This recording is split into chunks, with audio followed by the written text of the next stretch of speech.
سلام به خانواده خدا، به کلیسای هفت خوش اومدید. مشتاقانه آماده ایم با شما و حضور خدا بریم و ایمان داریم هر جا که 2 یا 3 نفر باشن، حتی 1 نفر، چون خدا میگه من دنبال دوام جهان میگردم، دنبال یه قلب میگردم. یعنی حتی اگر تنها هم هستی با خدا میتونی امروز ملاقات داشته باشی. فقط آیا میخوای؟ مسیح میگه هر که تشنه است به حضور من بیاد. کلام خدا میگه چشم او دنبال تمام جهان میگرده تا یک قلب آماده و تشنه رو پیدا کنه. آیا امروز آماده و تشنه هستی؟ بیام تشنه آب آسمانی، تشنه حضور خدا باشیم.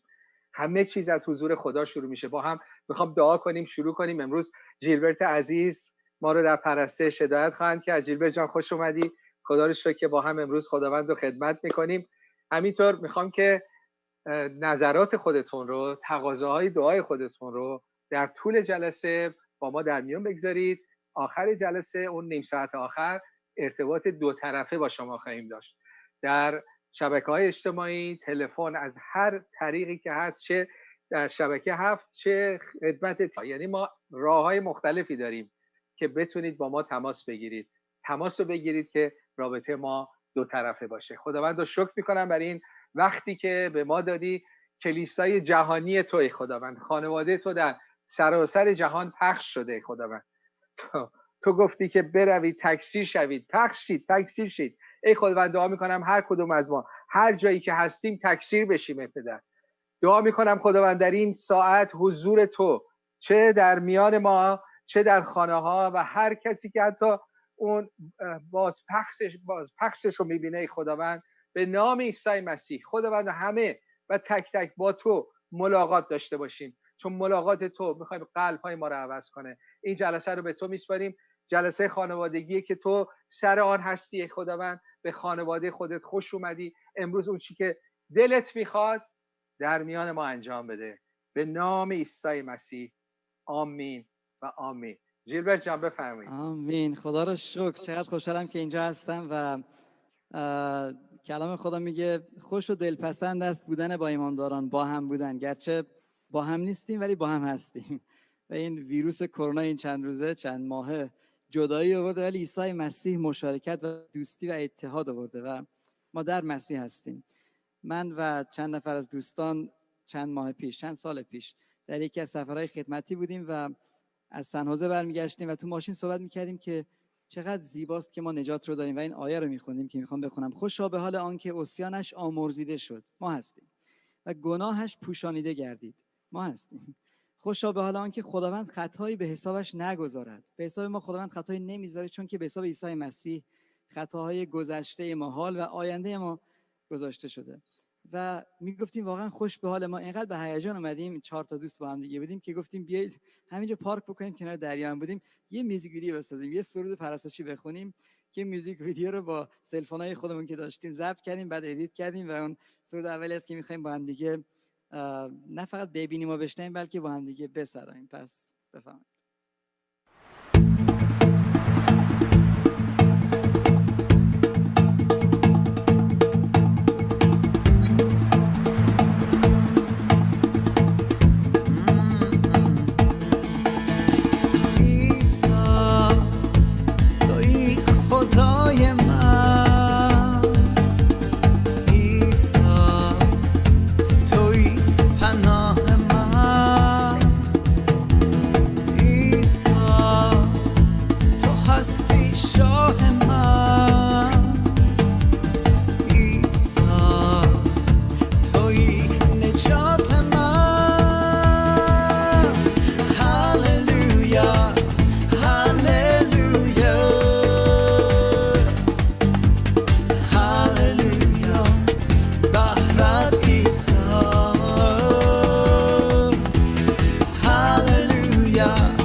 در درد و تاریکی غمی نیست، با من هستی. هللویا هللویا هللویا بهرت عیسی. هللویا هللویا هللویا بهرت عیسی.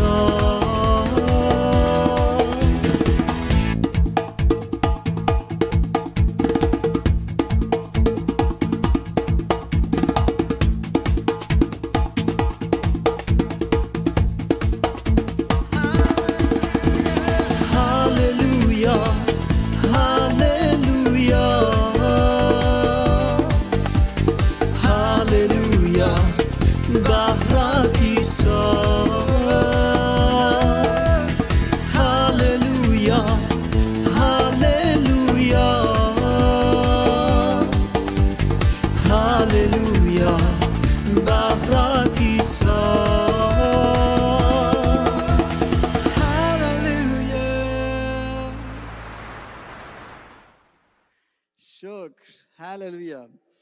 کلمه هللویا از چند تا حرف گرفته شده در عبری. هله یعنی حمد و ستایش با شادی، وجد و شادی، که پرستشی که با شادی و هیجانی که حتی یه خود شاید به دید مردم عجیب دیده بشه، اون اسمش هله هست. هله لو یا یعنی یهوه، یو یعنی هللو، لو یعنی به سمت. پس پرستشای ما که با ذوق و شوق و هیجان هست، حتی دیوانگی در اون حد هست، اگه نشأت گرفته از جای درستی است، این پرستش به یهوه خدای ما که نجات دهنده ما هست و واقعا هللویا. و ما شادی میکنیم در این نجاتی که داریم. واقعا من خیلی وقتا این سوال برام پیش میاد که چرا ما بیشتر عاشق عیسی مسیح نمیشیم؟ چون که واقعا هر چقدر میشناسیمش ما واقعا عاشقش میشیم. چرا وقت نمیذاریم خیلی بیشتر که او رو بشناسیم، او رو بپرستیم؟ بعضی وقتا شلوغی زندگی است، بله. یکی از دلایلی که من خوشحالم به خاطر این فصلی که مردم وقت بیشتری دارن در خونه هستن که بتونن با خانواده، با خداوند وقت بیشتری بگذارن و او رو بهتر و بیشتر بشناسن. بیایید با هم دیگه این سرود رو بخونیم که شما کلماتش رو ندارید، ولی در بندگردان لااقل باز هللویا رو اعلام میکنیم. عظیم است نام تو عیسی،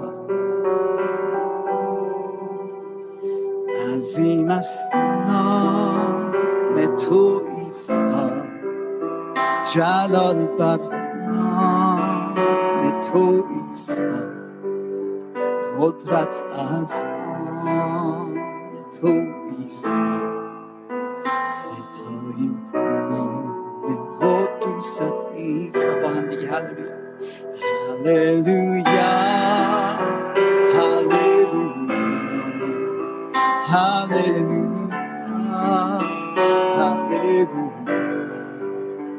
هللویا هللویا ستاییم نام قدوست عیسی. با هم دیگه بگیم تو امید، پناه، نجات ما هستی. تو امید ما هستی، تو پناه ما هستی، تو نجات ما هستی عیسی. امید، پناه، نجات.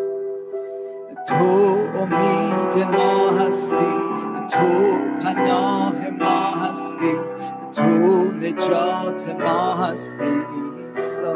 خدا رو بپرست. تو امید ما هستی، تو پناه ما هستی، تو نجات ما هستی عیسی. تو امید ما هستی، تو پناه ما هستی، تو نجات ما هستی عیسی. هللویا هللویا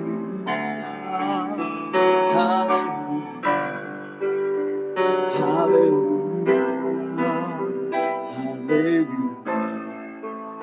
ستاییم قدوست عیسی.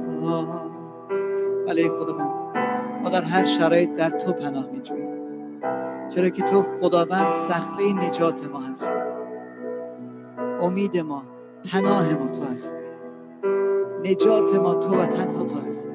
نه حساب بانکی ما، نه شرایط زندگی ما، بلکه تو و فقط تو رو میپرستیم، چون که لایق ستایش هستی، چون که آسمان و جلال آسمان رو ترک کردی و به این زمین اومدی. عیسی مسیح، تویی که خدا بودی انسان شدی، جسم انسان رو پوشیدی تا بتونی به عنوان انسان جریمه گناه انسان رو بپردازی، تا امروز هیچ خطایی به حساب ما ریخته نشه، چون که تو پرداختی. شکرت میکنیم خداوند، برای همین تو رو میپرستیم. ما نمیپرستیم که تو ما رو دوست داشته باشی، بلکه چون ما رو دوست داری تو رو میپرستیم. ما تو رو نمیستاییم و بپرستیم که ما رو ببخشی، ولی چون ما رو بخشیدی ما میستاییم، میپرستیم با صدای بلند بدون خجالت، حتی اگه شکل و قیافه حله‌ای رو داشته باشه که در حضور تو بخوایم برقصیم، بپریم، داد بزنیم، فریادهای شادی باشه، ولی این کارو میکنیم چون که تو همه چیز ما هستی. یک بار دیگه اعلام بکنیم: امید، پناه، نجات. تو امید ما هستی، تو پناه ما هستی، تو نجات ما هستی عیسی. تو امید ما هستی، تو پناه ما هستی، تو نجات ما هستی عیسی. ولی بالاخره تو امید هستی، تو امید ما هستی، تو پناه ما هستی، تو نجات ما هستی عیسی. تو امید ما هستی، تو پناه ما هستی، تو نجات ما هستی عیسی.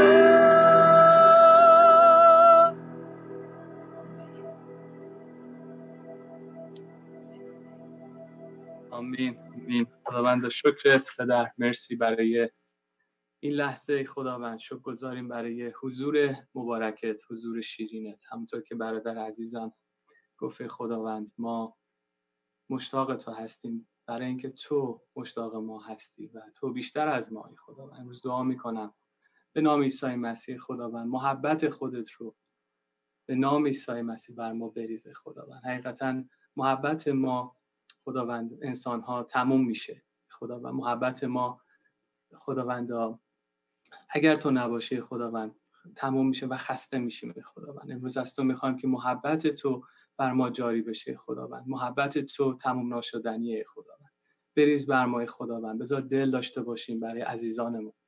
خداوند به طور خاص برای ماه بشارت خداوند دل خودت رو به ما بده. خداوند محبت تو خداوند بر ما بیاد، چشم تو، قلب تو در ما بیاد. خداوند بذار مثل تو نگاه کنیم، مثل تو دل بسوزونیم و مثل توی خداوند عمل کنیم. خداوند به نام عیسی مسیح دعا کردم در شکرگزاری دریافت میکنیم. آمین.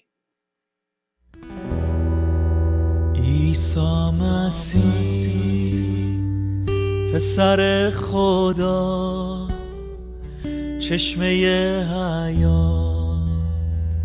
عیسی مسیح پسر خدا، چشمه حیات. عیسی مسیح پسر خدا، چشمه حیات. عیسی مسیح پسر خدا، چشمه حیات. بهر نام تو دست برافرازم، با تمام قلبم تو را ستایم. بهر نام تو دست برافرازم، با تمام قلبم تو را ستایم. عیسی مسیح پسر خدا چشمه حیات عیسی مسیح پسر خدا چشمه حیات بهر نام تو دست برافرازم با تمام قلبم تو را ستایم بهر نام تو دست برافرازم با تمام قلبم تو را ستایم عیسی مسیح پسر خدا چشمه حیات عیسی مسیح پسر خدا چشمه حیات عیسی مسیح پسر خدا چشمه حیات عیسی مسیح پسر خدا چشمه حیات. هللویا. بله، خداوندمون چشمه حیات هست، چشمه شفا هست. هللویا. همونجور که در یعقوب 5:16 گفته که خداوند شفا میده. نزد یکدیگر به گناهان خودتون اعتراف کنید، برای یکدیگر دعا کنید تا شفا یابید. دعای صادقانه مرد درستکار قدرت و تأثیر شگفت انگیز خواهد داشت. امروز دعا میکنیم با گروهمون، با تیممون. ای خداوندم، برای کسانی که ای خداوندم امروز نیاز دارن تا از ترس‌ها آزاد بشن، امروز نیاز دارن از مشکلات زندگیشون آزاد بشن، ای خداوندم به اسم عیسی مسیح خداوند دعا میکنم که قوت خداوند بر تک تکشون ریخته بشه، روحشون شفا پیدا کنه، جسمشون شفا پیدا کنه، قلبشون شفا پیدا کنه. ای خداوندم اونهایی که الان در دوراهی گیر کردن، تو ترس ها گیر کردن و موندن که کدوم مسیر رو انتخاب کنن، ای خداوند قلبشون رو لمس کن، روحشون رو شفا بده ای خداوندم و مسیر درست رو بهشون نشون بده. چشماشون رو باز کن، گوشهاشون رو باز کن ای خداوندم تا بیان در مسیر تو قرار بگیرن و جزو خانواده الهی تو بشن. ای خداوندم امروز مشتاقان زیاد هستن ولی خداوندم در بیراهه هستن، مشتاقان زیاد هستن ولی نمیدونن کدوم راه رو برن، خداپرست زیاد هست ولی راه رو اشتباه رفتن. خداوندم امروز تو راه رو نشون بده، امروز شفا بده روحشون رو ای خداوندم تا چشمها شسته بشه و تو رو ببینن و در مسیر درست صداقت و درستی تو قرار بگیرن. ای خداوند عیسی مسیح، در نام مسیح طلبیدم با شکرگزاری. آمین آمین. عیسی شدم از مهر تو شیدای شیدا، با نور روحت سر هستی شد هویدا.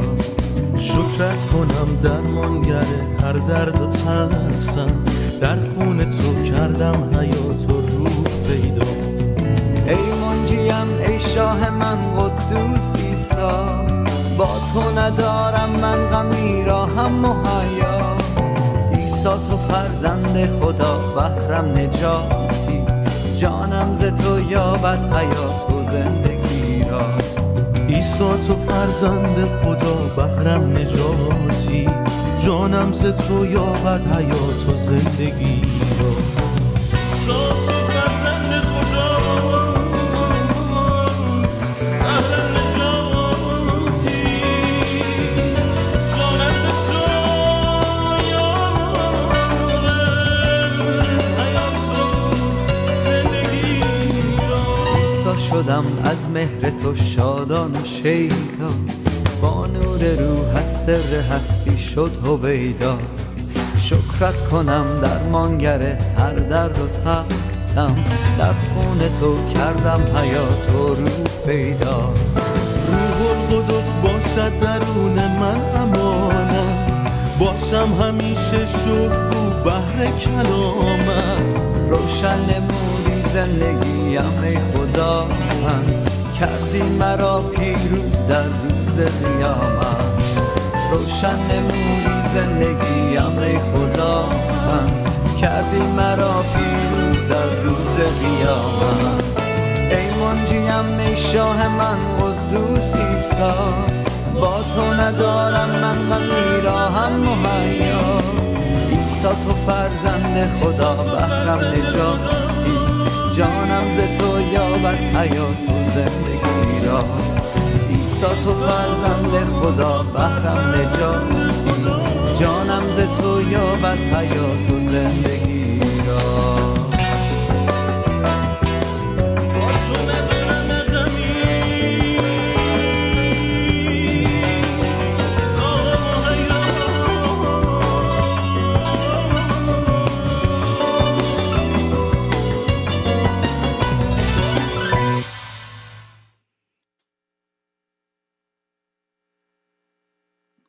خدا رو شکر برای کاری که خداوند ما در زندگی ما انجام میده. یک خواهری بود از ایران تماس گرفت، اسم ایشون بود شیدا، و گفت که خداوند زندگی من عوض کرده و سر هستی شد هویدا.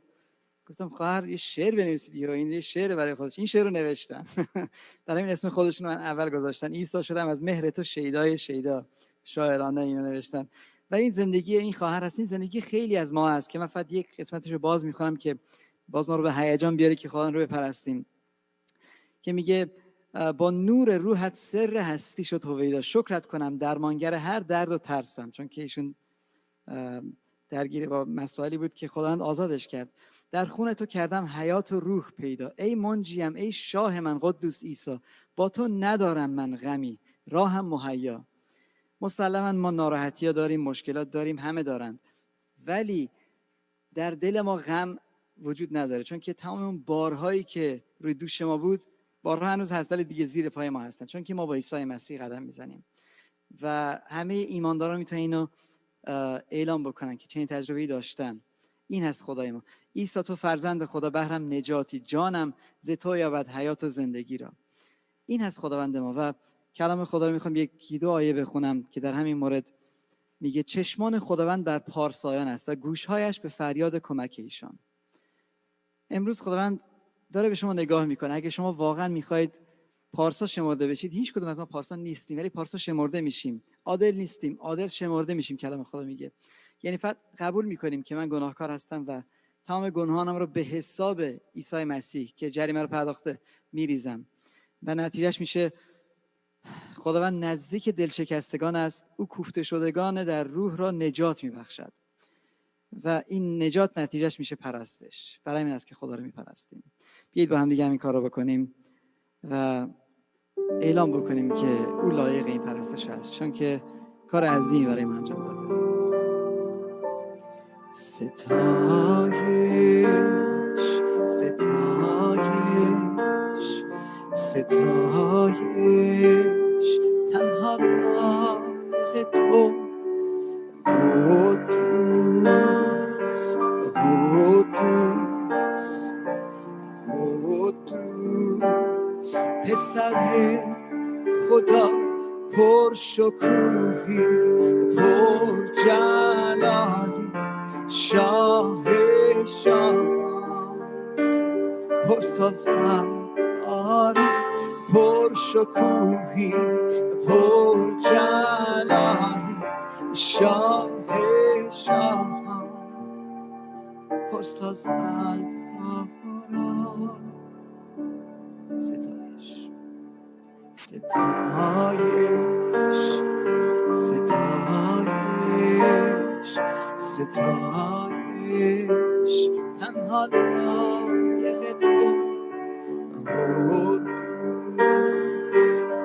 قدوس قدوس پسر خدا پر شکوهی پر جلالی، شاه شاهان پر سازواران پر شکوهی پر جلالی، شاه شاهان پر سازواران با مذهبت ارادت و کلامت لبریز کن ما را با مست ارادت و کلامت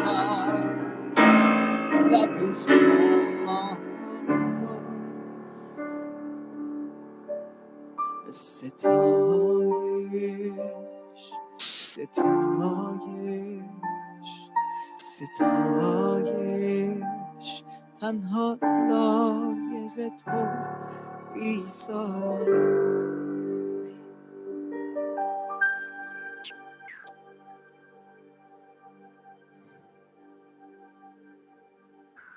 هدایامون رو هم به خداوند تقدیم کنیم و هر موقع پرستش میکنیم قسمتی از پرستش هدایای ماست که برای خداوند کنار میگذاریم و میدیم. و اگر عضو کلیسایی هستید حتما این کار رو بکنید، حمایت کنید، بگذارید کار خداوند پیش بره. هدیه دادن بودهای مختلف داره، برکتیه که خدا به خود ما میده و از طریق ما به دیگران میده.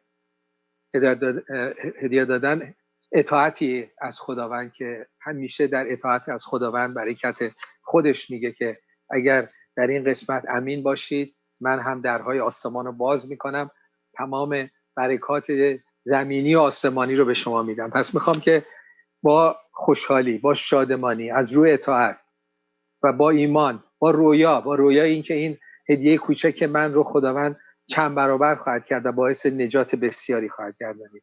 میخوام هدایامون رو به خداوند تقدیم کنیم. پس هدایاتون رو کنار بگذارید. اونایی که در کلیسای خانگی هستید همه با هم یک جا هدایا رو جمع کنید و با هم تصمیم بگیرید این هدیه رو چه کار کنید. میتونید این هدیه رو کتاب مقدس بخرید، پخش کنید، برای به نام عیسی مسیح به اونهایی که محتاجن کمک کنید، ولی برای گسترش ملکوت خدا استفادهش کنید. خداوند رو برای هدایامون دعا میکنم. چیزیه که تو به ما دادی، با خوشحالی و شکرگزاری قسمت کوچکی از همه آنچه که به ما دادی رو خداوند به تو برمیگردونیم تا فقط پرستش ما به زبان نه به عمل باشه. ای خداوند میخوایم نشون بدیم به خودمون و به دیگران و به تو که قلب ما با توست و میخوایم دیگران نجات پیدا کنن. خداوند این هدایا رو استفاده کن تا ملکوت تو گسترش پیدا کنه، تا کلام تو به خانه ها برسه. ای خداوند شکر میکنم در ایران کار عظیمی رو شروع کردی، قلب ها رو باز کردی. از ما استفاده کن ای خداوند، از ما استفاده کن که باعث نجات دیگران بشیم. نه فقط پولمون رو، خودمون رو، وقت هامون رو، قلب هامون رو به تو تقدیم میکنیم ای خداوند. هر چه که داریم از آن توست. زندگی های ما، عطایای ما، استعدادهای ما، خانواده ما، پول ما، همه چیز مال توست ای خداوند. از طرف توست، تو به ما دادی و برای تو استفاده میشه. به نام عیسی مسیح آمین. آمین. هدایا رو به خداوند تقدیم میکنیم و در پرستش مسیحی هدیه دادن و گرفتنه. تو پرستش هم دادن و گرفتنه. تو پرستش هم با خداوند صحبت میکنیم و واقعا داریم دل او را شاد میکنیم. خداوند از این رابطه خوشحال میشه. این نیست که رابطه نداشته باشیم حالا یه سری سرودها بخونیم و خوشحال بشه. سرودها در رابطه برای خداوند معنی میده. در دعا با او صحبت میکنیم، از او میشنویم. در کلام خدا کلام خدا رو از او میشنوی. نه من کلام خدا رو با شما در میان خواهم گذاشت. وقتی میشنوی آیا با او صحبت میکنی؟ آیا حتی کلامو میشنوی؟ رابطه دو طرفه است یا یه طرفه است؟ فقط او بگه تو فقط بشنوی؟ نه، تو هم باید جوابشو بدی. بی تربیتی اگر جواب خدا رو ندی. وقتی کلام خدا رو میشنوی باید بگی خداوند کجاش داری با قلب من صحبت میکنی؟ اونجایی که صحبت میکنه بعد جوابش رو هم میدی. بله خداوند شنیدم و عمل میکنم و اطاعت میکنم. تو هدیه دادنم همینطوره. وقتی هدیه میدی خداوند میگه که داری اراده منو انجام میدی. کلام خدا میگه دادن از گرفتن فرخنده تره. یعنی وقتی داری میدی داری دریافتم میکنی. همینطور که داری میدی خداوندم داری دریافت میکنی. همه برکات، فقط هم مالی نیست، برکات آسمانیه. خب این ماه بشارته. انقدر خوشحالم و وقتی خبرهای نجات ها رو میشنوم انقدر دل من شاد میشه. میگم خداوندا میدونم داریم دل تو رو و اراده تو رو انجام میدیم وقتی کلام تو رو با دیگران در میون میگذاریم. آیا با ما همراه هستید عزیزانم؟ آیا با خدا همراه هستید؟ میدونید خدا دلش برای گمشده ها هست، برای اونایی که او رو نمیشناسن دلش میشکنه. خوشحاله که من و تو نجات پیدا کردیم، ولی در این حال نگاه میکنه میگه خب دیگران هم هستن، من اونها رو هم دوست دارم. دل خدا برای نجات ما شادی میکنه، ولی به نگاه میکنه دلش برای دیگران میشکنه. سوال من اینه آیا با خدا همدل هستیم؟ دل ما برای اونهایی که او رو نمیشناسن میشکنه؟ اگر نه بگی خداوندا دل خودت رو به ما بده. این ما یک حرکتی رو 4 هفته میخوایم که برای عزیزانمون دعا کنیم، بشارت بدیم، شهادت بدیم و هفته به هفته قدم به قدم با هم جلو میریم. دستتون در دست من هست، یه دستتون در دست خدا. اگر یه دستتون رو به ما بدید، یه دستتون رو به خدا و این قدم هایی که تو این ماه میگیم رو با هم برداریم، خیلی از عزیزان شما نجات پیدا خواهند کرد. همونطور که تو این یک هفته کلی شهادت‌های نجات ها داشتیم. از یکی میگم خواهرم سالها براش بشارت میدادم، این هفته ایمان آورد. یه کاری کردیم که بتونیم همدیگر رو تشویق کنیم، که الان خدا میگه همدیگر تشویق کنیم. یک پرسشنامه ها و نظرخواهی هایی هست در شبکه‌های اجتماعی که میتونید برید، حتی همین امروز برید و علامت بزنید 2 تا: من این هفته ایمان آوردم یا این هفته باعث نجات کسی شدم. یکی از این 2 تا. این ماه باید افراد نجات پیدا کنن. اون عزیزی که سالها براش دعا کردی، اشک ریختی، درد داشتی، این ماه باید ایمان بیاره، چون ما داریم کار خودمون رو میکنیم، خداوندم کار خودش رو خواهد کرد. میخوام اون آمار رو بریزاریم. این هفته الان یک هفته از شروع کردیم، ولی آمارگیری رو 1-2 روز شروع کردیم و ولی برید این آمارمون چنده الان رو صفحه داریم؟ 50. به من گفتید 89 بود، نه؟ داریمش رو صفحه؟ بذارید 89. آره 89. من نمیبینم رو صفحه. بله حالا میبینمش. 89 همونی. آره آفرین. 89 اول جلسمون 89. میخوام ببینم تا آخر جلسه چند تا میشید. نیم ساعت آخر هم مشارکت میتونید برید، علامت بزنید، شهادت بدید. تو همین جلسه هم اگر ایمان نداری، اگر نجات مسیح رو ایمان نداری، که همه ما ایمان داریم، به یه چیزی بالاخره ایمان داریم. اگر میخوای امروز زندگی عوض شه، اگر امروز میخوای تولد روحانی داشته باشی، اگر امروز این چیزایی که میشنوی دلت رو لمس میکنه، میگی منم میخوام، امروز نوبت توست. و وقتی من در طول این پیغام با شما دعا خواهم کرد، ولی وقتی دعا کردید یه کار باید بکنید: برید رو شبکه‌های اجتماعی، تلگرام، دیگه اینستاگرام، چه قسمت شبکه هم چه قسمت دعای هفت، هر دوتا آماده هستن، علامت میزنید، میگید که من چی میگید؟ من امروز ایمان آوردم. آمین. موقع همه ما تشویق میشیم و آخر جلسه هم این آمار رو خواهیم داد. خب یک بذر یک قلب. میخوام اینو بگذارید، این تم ما هست. یک بذر یک قلب تم ما هست برای این ماه. لطفا بذارید پاورپوینت منو. یک بذر یک قلب رو صفحه بذارید. آره. مشکل داریم؟ پاورپوینت من یک بذر یک قلب. آره. روش لطفا کار کنید. آره پاورپوینت که فرستادم. یک بذر یک قلب این تم این ماه ما هستش. یعنی تو یک کار کوچیک بکن، یک بذر رو بکار، خداوند بقیه‌اش رو انجام میده. خداوند قلب‌ها رو سیو میکنه. و اون آیه این ماه ما که مزمور 126 آیه 5 من اینجا نوشتم، میگه آنانی که با اشک‌ها میکارند با فریاد شادی درو خواهند کرد. داریم آیه رو صفحه بذاریم؟ مشکل داریم امروز؟ نمیدونم که شما جان، چون بچه‌ها اون بر جواب بدن. فردوس آره همون دیگه. من اینو فرستادم دیشب. بله من پیگیری میکنم، شما ادامه بدید. من پیگیری. آره چون میخوام آیه ها باشه که با هم پیش بریم. عکس دارم، آیه دارم، میخوام همینطور قدم به قدم، نمیخوام این نیم ساعت قیافه منو ببینید، میخوام کلام خدا رو ببینید. آره میخوام اون رو ببینید. مزمور 126 آیه 5 میگه آنانی که با اشکا میکنن با فریاد شادی درو خواهند کرد. و این آیه این ماه ماست. اگر دل خدا رو داشته باشیم و اون کاری که میتونی بکنی، یه بذر رو بکاری و با دل بکاری، آخر این ماه با شادی جشن خواهیم داشت. آخر این ماه جشن خواهیم داشت برای همه اونایی که این ماه نجات پیدا کردن. برای عزیزانمون گفتیم هفته پیش چه کار میکنیم؟ دعا میکنیم. آهان اومد این، آفرین پیداش کردیم، یک بذر یک قلب. بعد آیه بعدی مزمور 126 5 آنانی که با اشکا میکارن، اونم بذاریم. میخوام ببینید کلام خدا رو باید دید، باید ببینی تا باور کنی. آنانی که با اشکا میکارن با فریاد شادی درو خواهند کرد. بعد میریم سومی، دعا برای عزیزانمون. من این عکسو خیلی دوست دارم چون خودم بارها اینطوری گفتم خداوند عزیز منو نجات بده، بچهای منو، عزیزان ما. ولی این اشکا بیفایده نیست، جواب میده. خداوند میخواد که قلبشو، اینا من مرور میکنم چون چیزایی که هفته پیش گفتیم و همینطور باید ادامه بدیم، فراموش نکنیم. هفته قبل گفتیم بعد قلب خدا رو داشته باشیم. من این عکسو خیلی دوست دارم، مثل که خدا داره قلب خودش رو به ما میده، در این حال مثل که ما داریم قلب خودمون رو به خدا میدیم.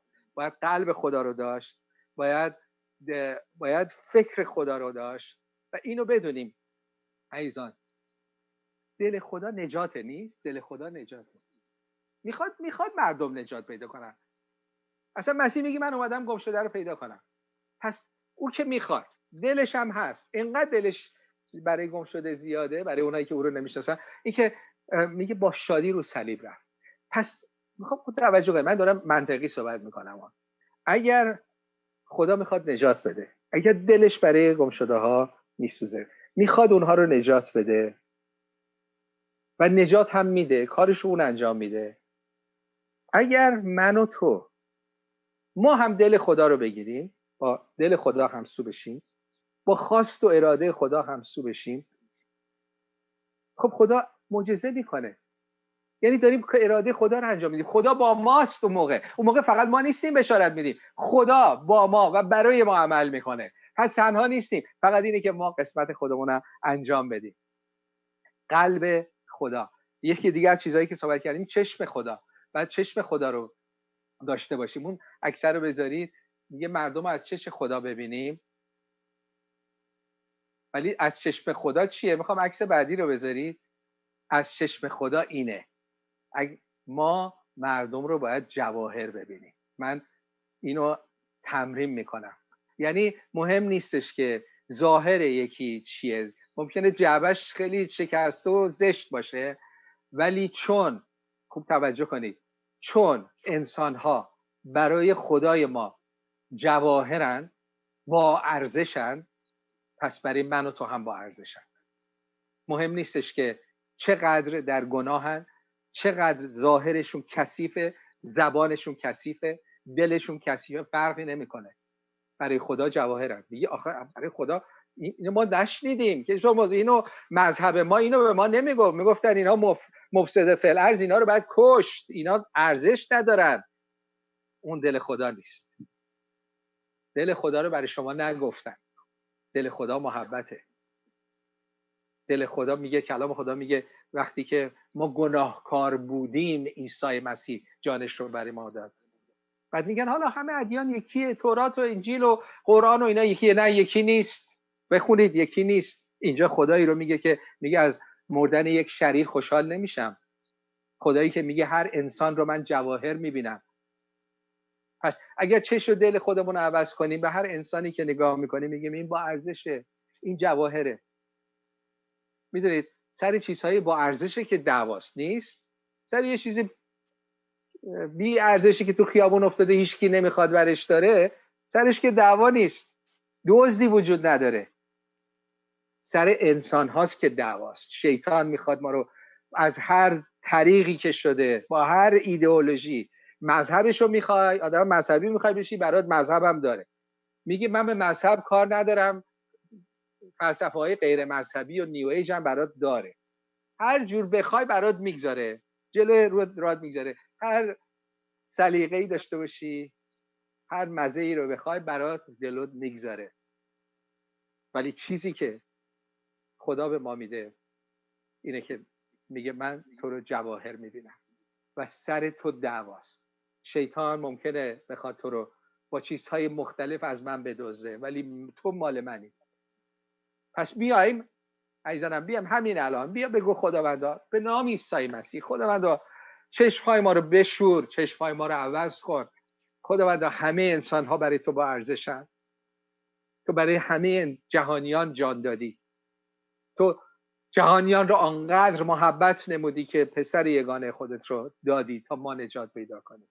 پس ای خداوند امروز میخوام تمرین کنم، میخوام ببینیم با هر کسی که روبرو میشیم، ممکنه خودش ارزش خودش رو ندونه ولی ما میدونیم خداوند که تک تک اینها جواهراتی هستن که تو جانت رو برای اونها دادی. به نام عیسی مسیح آمین. امروز میخوام راجع به بشارت صحبت بکنم. بشارت یا در حقیقت موضوعم بشارته، ولی امروز میخوام بگم چجوری شهادت بدیم. شهادت قسمتی از بشارته و هفته پیش گفتیم برید چیکار کنید؟ دعا کنید، دلو بگیرید، دعا کنید و برید یک قدمی رو بردارید.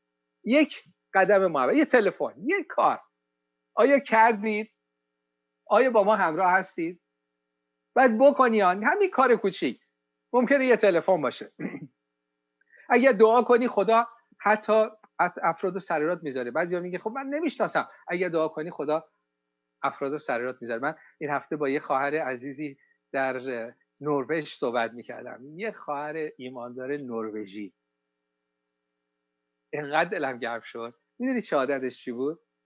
میدونی نروژ خیلی سرزمین وسیعه ولی جمعیت بسیار کمی داره. خیلی پراکنده. شهرهای بزرگ توش کمه.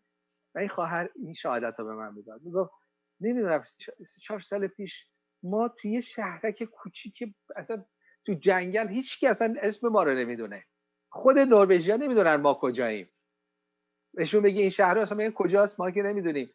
گفت نمیدونم یه دفعه تو قلب چند تا از ما مسیحیان باری اومد برای مسلمان‌ها، برای ایرانی‌ها، افغان‌ها، برای کشورهای دیگه، ولی به خصوص برای ایران و برای افغان‌ها. خداوندا اینا بعد تو رو بشناسن. نمیدونم چرا از کجا با اشک دعا می‌کردیم خداوندا میخوام اینا نجات پیدا کنن. بعد به هم نگاه می‌کردیم آخه کجا ما تو شهرمون تعداد کمی اصلا سوئدی هست، اصلا خارجی تو شهر ما نیست، غیر سوئدی تو شهر ما نیست. ما نمیتونیم پاشیم چند تا ایماندار پاشیم بریم مثلا تو جهان بگردیم به اینا بشارت بدیم.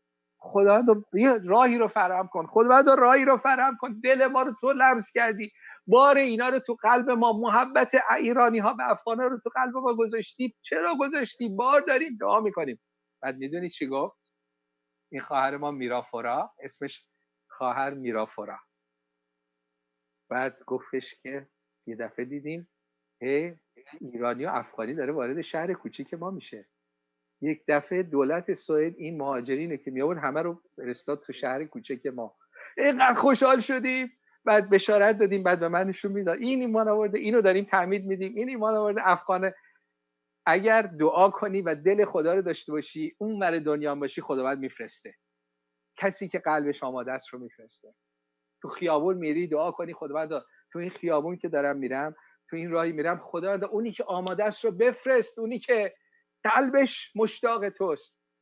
و اونایی که این کارو کردید میتونید شهادت پشت شهادت بدید که با دعا رفتید بیرون، خداوند سر راه آورده. تو پارک، تو تاکسی، تو اتوبوس، خداوند آورده اون شخصی که آماده است. پس نگو ندارم، نمیشناسم. خانواده خودت بله، ولی شاید خانواده‌ت ایمان آوردن، حالا بعد برای دیگران فکر کنی. خب میریم برای شهادت. مزمور 105 آیه 1 و 2 میگه خداوند را سپاس گویید، دستور میده سپاس گویید، نام او را بخونید، ملت‌ها را از کرده‌های او با خبر سازید. داره دستور میده او را بسرایید، براش سرود ستایش بخوانید. خب این کارو کردیم امروز هم. بعد ولی این کارو باید بکنیم، همه کارهای شگفتش را بازگو کنیم. خداوند اینجا دستور میده، تو عهد عتیق دستور میده. اینقدر این کار مهمه و نتیجه داره که در عهد جدید دستور میده که هیچی، میگه بس بروید اعلام کنید بگید. در لوقا فصل 12 آیه 8 و 9 حتی داره 12 8 و 9 میگه به شما میگویم هر که مرا نزد مردم اقرار کند پسر انسان نیز او را در حضور فرشتگان خدا اقرار خواهد کرد. هر که نزد مردم مرا انکار کند در حضور فرشتگان خدا انکار خواهد شد. یعنی ببینید کار به کجا رسیده و چقدر مسئله مهمه. عیسی مسیح مهربان اینجا داره هشدار میده، میگه باید بگید، باید زبانتو باز کنید، اگر منو انکار کنید منم تو رو انکار میکنم. اینقدر این مسئله مهمه. میگه خب حالا چرا مهمه؟ چون نجات جهان به این بستگی داره، نجات ایران به این بستگی داره، نجات عزیز به این بستگی داره که من و شما او را اقرار کنیم. چون برکت به این بستگی داره که من اقرار کنم، من مسیح رو به دیگران بگم. وقتی کلام خدا میگه دادن از گرفتن فرخنده تره، فقط مالی نیستان، روحانی هم هست. یعنی وقتی که دیگران رو با دیگران راجع به مسیح میگی، داری یه چیزی بهشون برکت میدی، اون طرف ایمان میاره، داری میری ولی داری دریافتم میکنی. یعنی روح خدا بر تو میریزه و شادی عظیم و برکت عظیمی میاد. یعنی یه نفر نجات پیدا میکنه از طرف ما، خیلی هم خوشحال میشه، ولی بیشتر از اون ما خوشحال میشیم. کسی که بشارت داده خوشحال میشه. هر موقع افسرده میشی، هر موقع آدم دل سرد میشه، من خودم همینطور دل سرد میشم، یه مروری میکنم میگم خب نه، خدای کارایی کرده، فلانی الان داره خدمت میکنه، من بهش بشارت دادم. اصلا یه راه آزادی افسردگی میدونید چیه؟ راه آزادی افسردگی. اگر مسیحی هستی و افسرده ای، یه اشکالی وجود داره و اشکالت اینه که خیلی تو خودتی، به حال خودت افسوس میخوری، وسیله دست خدا نیستی. اگه میخوای، توی که مسیحی هستی، اگه احساس پوچی میکنی، دلسردی میکنی، افسرده هستی، یه کارو بکن، برو راجع به مسیح با یکی صحبت کن. اصلا میگه دادن از گرفتن برکتش بیشتره، برکت خدا بر تو میریزه، اصلا اون افسردگی از تو در میره، بلند میشه. به فکر خودت فقط نباش، برو برای یکی دیگه دلسوزی کن. وقتی آدم بشارت میده، مثل که اصلا حضور خدا بر ما میاد. من بشارت میدم مثل خدا همونجا داره با من کار میکنه، اصلا همون جا داره از طریق من صحبت میکنه. وقتی برای همین اینقدر جدی میگه اگر اقرار کنی اقرار میکنم، انکار کنی انکار میکنم. و میدونی چرا اینقدر اصرار میکنه؟ چون قدرت بزرگی در شهادت هست. در مکاشفه فصل 12 آیه 11 میخونیم. مکاشفه میگه آنان با خون بره و با کلام شهادت خود بر او، یعنی شیطان، آیه قبل راجع به شیطان صحبت میکنه، و بر او پیروز شدند، زیرا که جان خود را عزیز نشمردند حتی به مرگ. حتی به مرگ. چرا مسیح انقدر پافشاری میکنه که انکارش نکنیم، اقرارش کنیم؟ چون میدونه راه شکست شیطان تو همینه. میخواید ایران آزاد بشه، میخواید شیطان تو زندگی تو و دیگران شکست بخوره، میخواید تاریکی در ایران شکست بخوره، راهش اینه، با خون بره که پیغام عیسی مسیح انجیل که صحبت میکنیم، و بعد شهادت ما، یعنی اعتراف ما، اقرار ما، شیطان شکست میخوره. باید زبونمون رو باز کنیم، باید از خداوند سخن بگیم. قدرتی هست عزیزانم، قدرتی هست در دهان ما وقتی باز میکنیم. برای همین وقتی میخوای راجع به مسیح صحبت کنی، هیچ احساس کردی من تجربه میکنم مثل که تمام نیروها بر ما میاد که دهانتو باز نکن، ببند، ببین چی میگن، مسخرت میکنن، تو دردسر میفتی، میگن مذهبی هستی. آدم میخواد دهانشو برای نیکویی، برای محبت خدا باز کنه، مثل که تمام فشار دنیای تاریکی میگه خفه شو، حرف نزن. ولی ما حرف میزنیم، ما میگیم آنچه که دیده و شنیدیم رو صحبت میکنیم، چون قدرت داره برای نجات دیگران، قدرت داره برای شکست شیطان. حالا شهادت دادن چیه؟ شهادت دادن، کلمه شهادت یعنی مثل مردن نیست. که مثلا بگیش طرف شهید شد. البته کلماتش همه یکی هست، اونم جزوش هست. یکی از بزرگترین راه شهادت دادن شهید شدنه، ولی خداوند همه ما رو نخونده. بعضیا رو یه فیضی عطا میکنه، افتخاری میده که این برای خداوند شهید بشن و واقعا هم شهدای که ما دادیم پایه های کلیسا هستن، مثل پدر عزیز ژیلبرت جان، برادر هایک عزیز که وقتی جانش رو داد کلیسا تازه رشد کرد، جون گرفت. اصلا یه چیز عجیبیه. هر چقدر ما مسیحیان رو بیشتر بکشن، با محبت، ما کسی هم نمیکشیم، از کسی هم انتقام جویی نداریم، ولی هر چقدر از ما شهید بدن، این مثل که این روح خدا بیشتر حرکت میکنه. حال شهید شدن یه قسمته، ولی خداوند شاید از همه ما نخواد شهید بشیم، ولی از همه ما میخواد شاهد باشیم. شاهد مثل کسیه که تو دادگاه میره و میگن تو ببینم، کسی که تو دادگاه میره میدونی چی میگه؟ میگه من خودم دیدم، اون چیزی که دیدم رو میگم. نیست؟ ما هم وقتی میگیم شاهد یعنی اینکه من از زندگی خودم چیزی که دیدم و شنیدم و تجربه کردم و من میگم شد. این میشه شهادت. و زیبایی شهادت میدونید چیه؟ شهادت اینه که بابا توش بحث نیست. تو وقتی از زندگی خودت میگی، کسی نمیتونه بگه من مسیح رو قبول ندارم. خب قبول نداشته باش. برای من این اتفاق افتاد. یکی از عزیزانم میگفتش که به یکی داشتم بشارت میدم همین هفته، داشتم بشارت میدم، گفتش که من تا نبینم اصلا خدایی نیست و اینا، تا بعد ببینم باور کنم. بعد خب میبینی دیگه، منو میبینی دیگه، پس چرا باور نمیکنی؟ من ببین چی بودم چی شدم. من دیدنی شدم، کار خدا دیدنی شد، معجزه خدا دیدنی شد در من خودکشی داشتم میکردم و کردم. این خواهر عزیزم میگفت ولی الان ببین چقدر شادم، چقدر آرامش دارم به تو میگم. ما دیدنی شدیم. شهادت یعنی اینکه آنچه که داریم میگیم و خدا در ما انجام داد. در اول یوحنا فصل 1 آیه 3 و 4 میگه از آنچه دیده و شنیده ایم شما را اعلام میکنیم تا شما هم با ما مشارکت داشته باشید. مشارکت یا اون بیشتر از دوستی و رفاقته. تو 1009 میگه رفاقت، ولی خیلی عمیق‌تر از رفاقتی، یعنی مثل شریک زندگی شدنه. رفیق شریک زندگی نیست. اینجا راجع به شراکت زندگی صحبت میکنه. میگه شما هم با خدا، ما شریک زندگی خدا و شریک زندگی همدیگه بشیم، با پدر و با پسرش عیسی مسیح، تا با هم. و تا بعد آخرش هم میگه بیایم این کارو اگر این کارو بکنیم چی میشه؟ اون موقع همه ما در خوشی ما کامل میشه.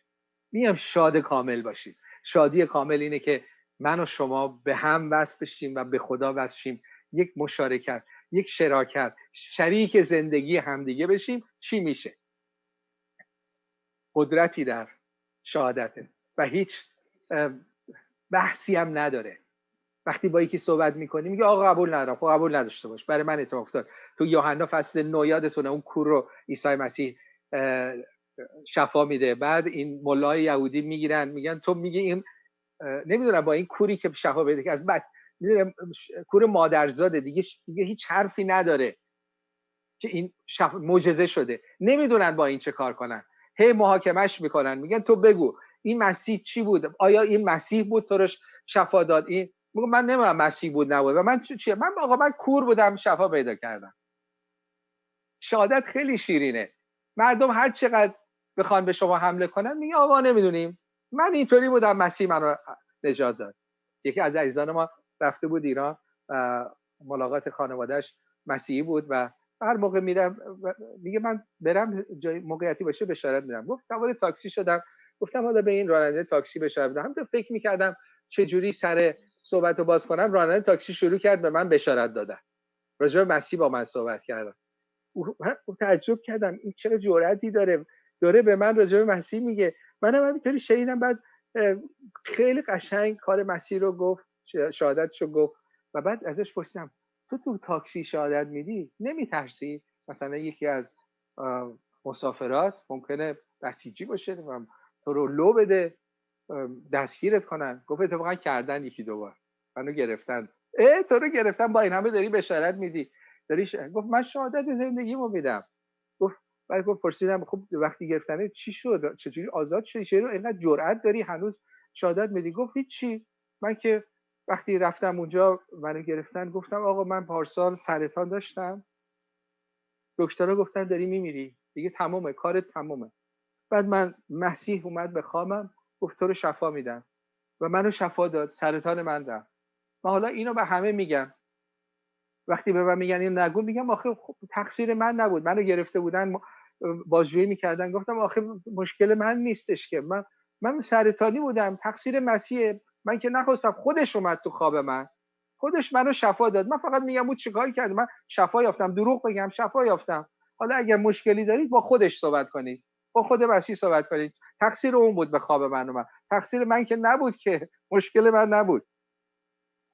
یکی از چیزهای خوبه شهادت دادن اینه که بحثی نیست، حتی بخوای جفا ببینی میگی آقا من این بودم دیگه، من نمیدونم حالا مسیح رو قبول داری نداری، اسلام چیه اون چیه، من نمیدونم، فقط میدونم که من این بودم، عیسی مسیح منو شفا داد، عیسی مسیح منو عوض کرد، عیسی مسیح منو آزاد کرد، از اعتیاد آزاد کرد، از خشمم، از ناامیدیام آزاد کرد.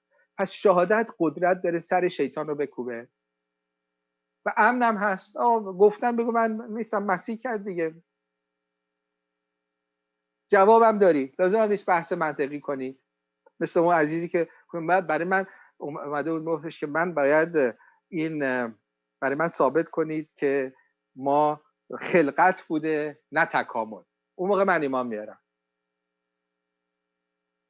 خب این خانم میگفت منو ببینی ایمان میاری دیگه، خدا منو عوض کرده، منو خلق کرده از نو، خلقتم مال میلیون سال پیش نیست، امروز منو از نو تازه کرده. من مرده بودم زنده شدم. تو مرده رو زنده ببینی ایمان نمیاری. من مرده بودم، روحاً مرده بودم، ولی خداوند منو نجات داد. میخوام خیلی سریع 3 قدم رو باتون در میون بذارم.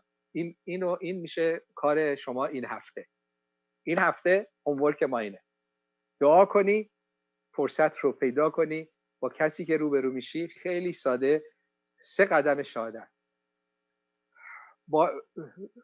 در مورد شهادت میخوای صحبت کنی، بعد بگی قبلش چی بودی، مشکلات قبلت، روحیه قبلت، تو افسردگی بودم یا تو ازدواجم مشکل داشتم، بعد چطور با مسیح ملاقات کردم و او در زندگی من چی شد. این بر افسردگی، هر چقدر این بر میگی اون برم بعد بگی.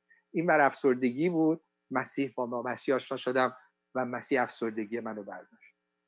عزیزان خوب توجه کنید، لازم نیست تمام زندگیت از بچگی بیاد بگی. بعضیا میگن شهادت اینه که حالا میام از بچگی من در چه سنی کجا رفتم، چیکار کردم، شرح سفرها رو، بعد رفتم اروپا، بعد رفتم، اینا نیست. نه، حتی کل داستان زندگی تو لازم نیست بگی. میگی بعد چی بگم؟ خوب توجه کن، گوش کن، چشاتو باز کن، ببین کجای زندگی این شخص یک خبر بد وجود داره، با چه مسئله ای روبروه. اگه افسرده است و تو هم افسردگی داشتی، شهادت افسردگی تو بده دیگه. من کجا به دنیا آمدم اینا نه، افسرده است بگو تا من زمانی بود اینقدر افسرده بودم به فکر خودکشی بودم و شاید حتی دست به خودکشی زدم، احساس پوچی میکردم. احساس تو بگو، بذار طرف بدونه که درکش میکنی. احساس امروز تو قبلا داشتی، بگو پس این بوده، من همینه که تو میگی من داشتم و توضیح بده که فکر نکنه که نداشتی. البته اگر نداشتی نگی، دروغ نگو، دنبال چیزی بگرد که خودت هم تجربه کرده باشی. اگر مشکل ازدواج داره و تو خداوند ازدواج تو رو شفا داده، ازدواج تو بگو. اگر نفرت داشتی تبدیل به محبت شده، اونو بگو. تازه اگر هیچ بچه مشترکی هم با هیچکی پیدا نمی‌کنی، راجع به محبت، خوشی، آرامش صحبت کن. این دیگه جهانیه، همه جهان دنبال آرامشن. دنبال هیچی هم تو زندگی مشترکتون پیدا نمی‌کنی، بگو آقا ما آرامش گرفتیم، من اینطوری بودم، این استرس رو داشتم، استراب‌ها، ترس‌ها رو داشتم و اینطوری با مسیح ملاقات کردم و آرامش گرفتم. خوب توجه کنید، یک نکته رو میگیری، نه تمام زندگیتون، فقط نکته آرامش، از ترس به آزادی. معتاد بودم، اعتیاد، فقط شهادت اعتیادت، اونم کوتاه، نشین 5 ساعت صحبت کن، کوتاه و قوی صحبت میکنیم. من این بودم، یه چند دقیقه، یکی 2 دقیقه راجع به قبلش صحبت میکنیم. این بودم، من معتاد بودم، زندگی خودم رو نابود کردم، زندگی خانوادم نابود بود، همه پولم رو هدر داده بودم، از خودم نفرت داشتم. هر احساسی که داشتی رو میگی، بعد میگی اینطوری پیغام مسیح رو شنیدم و گفتم خب مسیح تو میگی آزاد کن، بیا منو آزاد کن دیگه، ببینم من از اعتیاد آزاد کن. و بعد میتونی بگی چطور مسیح آزادت کرد و الان چه تغییری تو زندگی بوده. قبل چگونه، بعد. قبل چگونه، بعد. و وقتی هم که بعدشو گفتی، یه دعوت کوچک، یک تشویق کوچک که عیسی مسیح میتونه این کارو برای تو هم بکنه. میدونم میتونه، اگر تو بخوای همینو میتونی تو هم تجربه کنی، ولی به خواست توه، زوری هم که نیست. اگر دوست داری و میخوای اسم او رو بگی و بخوای، مسیح میگه تا کنون چیزی به نام من نخواستید، بخوایی تا به شما داده شود. اگر آرامش میخوای بخوا، بهت میده. پس آخر شهادت هم یک دعوتی رو انجام میدی. پس وقتی صحبت میکنی تو بگرد کجا مشکل داره، کجا خبر بد تو زندگیشه. خبر بد میتونه مشکلات شخصی باشه، مریضی باشه، بیماری باشه، رابطه‌ای باشه، و توی خبر بد یه خبر خوش رو میاری. عزیزانم، شهادت قدرت داره. در اول یوحنا 1:3-4 میگه که از آنچه دیده ایم و شنیده ایم شما را اعلام میکنیم. از آنچه دیده ایم و شنیده ایم شما را اعلام میکنیم تا شما هم با ما مشارکت داشته باشید. اون چیزی که خودم تجربه کردم با شما در میون میگذارم. و بعد کلام خدا میگه همیشه آماده باشید. نه میگه همیشه آماده باشید. اول پتروس 3:15 میگه در دل خیش مسیح را به عنوان خداوند مقدس شمارید. یعنی تو قلبت باید مسیح مقام اول داشته باشه، باید مسیح تو قلبت خداوند باشه. خداوند جای تو اینه که صاحب و خداوند من باشی. و بعد میگه همواره آماده باشید، که نخورید، همیشه آماده.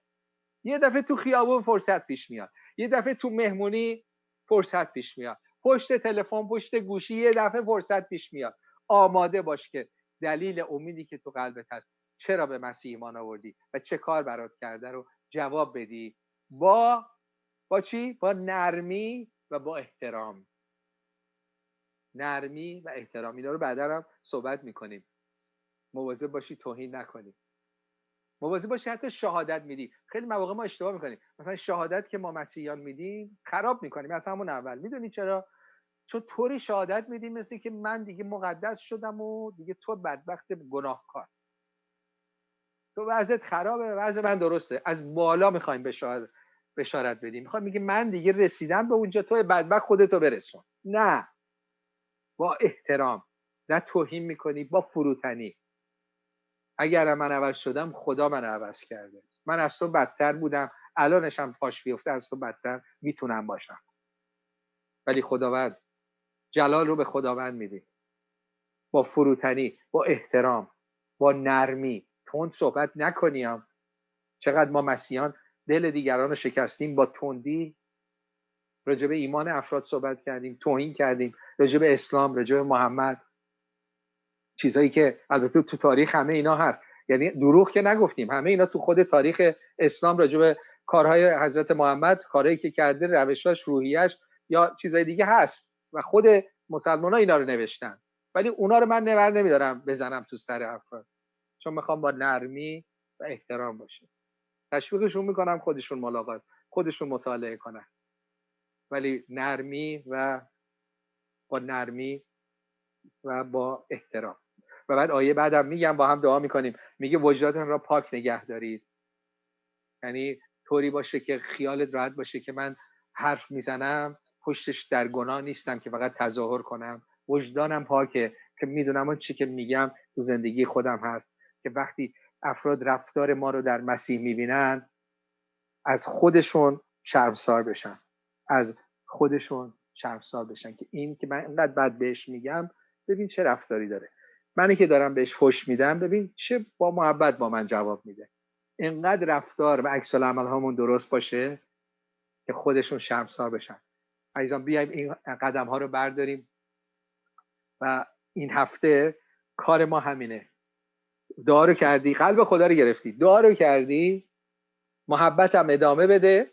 حالا این هفته بگو خداوند فرصت ها رو بده که من از زندگی خودم بگم. کار سختی نیست، چون به طرف که نمیگی، میگی خودم این برای من اتفاق افتاد.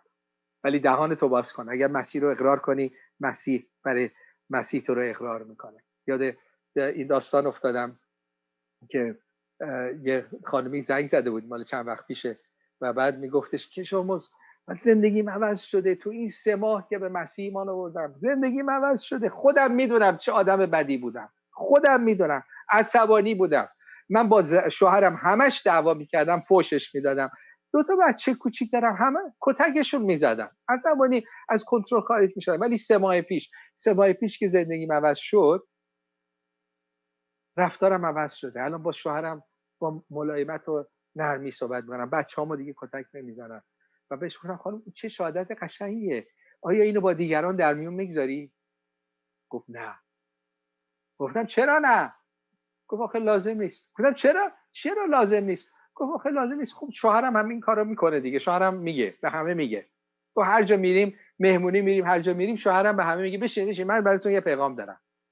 اگر مشکل ازدواج دارید، اگر مشکل خانوادگی دارید، من راه حلش رو پیدا کردم. یه دیش ماهواره بگیرید، بذارید روی این شبکه 7، بذارید زنتون رو مجبور کنید این شبکه رو ببینه، زنتون عوض خواهد شد. من کردم و شد. شما هم اینطوری مشکلات ازدواجتون رو حل کنید. یعنی اگر ما درست زندگی کنیم، دیگران هم برای ما شهادت میدن. دیگران غیر مسیح هم میگه ببینید مسیح چه کار کرده، زندگی اینو نگاه کنید. خداوند دعا میکنم به نام عیسی مسیح، خداوند شهادت های ما تو رو جلال بده. خداوند به نام عیسی مسیح اون قفلی که روی دهان ما شیطان گذاشته رو امروز میشکنم. به نام عیسی مسیح اون ترسی که دهان ما رو قفل میکنه امروز میشکنم و میگم شیطان نمیتونی ما رو خفه کنی، نمیتونی ما رو ساکت کنی. ما از کارهای خداوند سخن خواهیم گفت، کارهایی که برای ما کرده رو پنهان نخواهیم کرد، او رو جلال خواهیم داد. به نام عیسی مسیح این هفته خداوند روح شریر رو از ما بردار. روح شریر از ما مسیحیانی که میخواد ما رو خفه کنه، ما رو ساکت کنه، به نام عیسی مسیح شریر رو میبندم و امروز ما مسیحیان اعلام آزادی میکنیم که آزادیم از خوبی های خدا سخن بگیم، آزادیم از کاری که او برای ما کرده سخن بگیم و تو رو شکر میکنم برای پیروزی هایی که این هفته خواهیم داشت. خداوند کلامت میگه با شهادت خود بر شیطان غلبه میاد. به نام عیسی مسیح این هفته بر شیطان تو خانوادهمون غلبه خواهیم آمد، نه ما، تو، به وسیله شهادت ما. و تو رو شکر میکنم برای نجات هایی که این هفته خواهیم داشت و نجات هایی که امروز خواهیم داشت و داریم. به نام عیسی مسیح آمین. آمین. قبل از اون که میخوام از شما بشنوم، میخوام این فرصت رو بدم کسانی که میخواید الان اینو تجربه کنید. خودت میدونی تو قلبت یه آشوبی هست، یه جنگی در درونته. یه طرف قلبت میگه مسیح خوبه ها، مسیح عوضت میکنه، مسیح بهت آرامش میده، مسیح بهت شادی میده، مسیح تو رو از اعتیادت آزاد میکنه، مسیح تو رو از خشمت آزاد میکنه. اینا توی قلبت هست. از یک طرف میگی ولی مردم چی میگن؟ خانوادم چی میگن؟ نکنه با دولت مشکل بیفتم، این ملاها دنبال من بیفتن.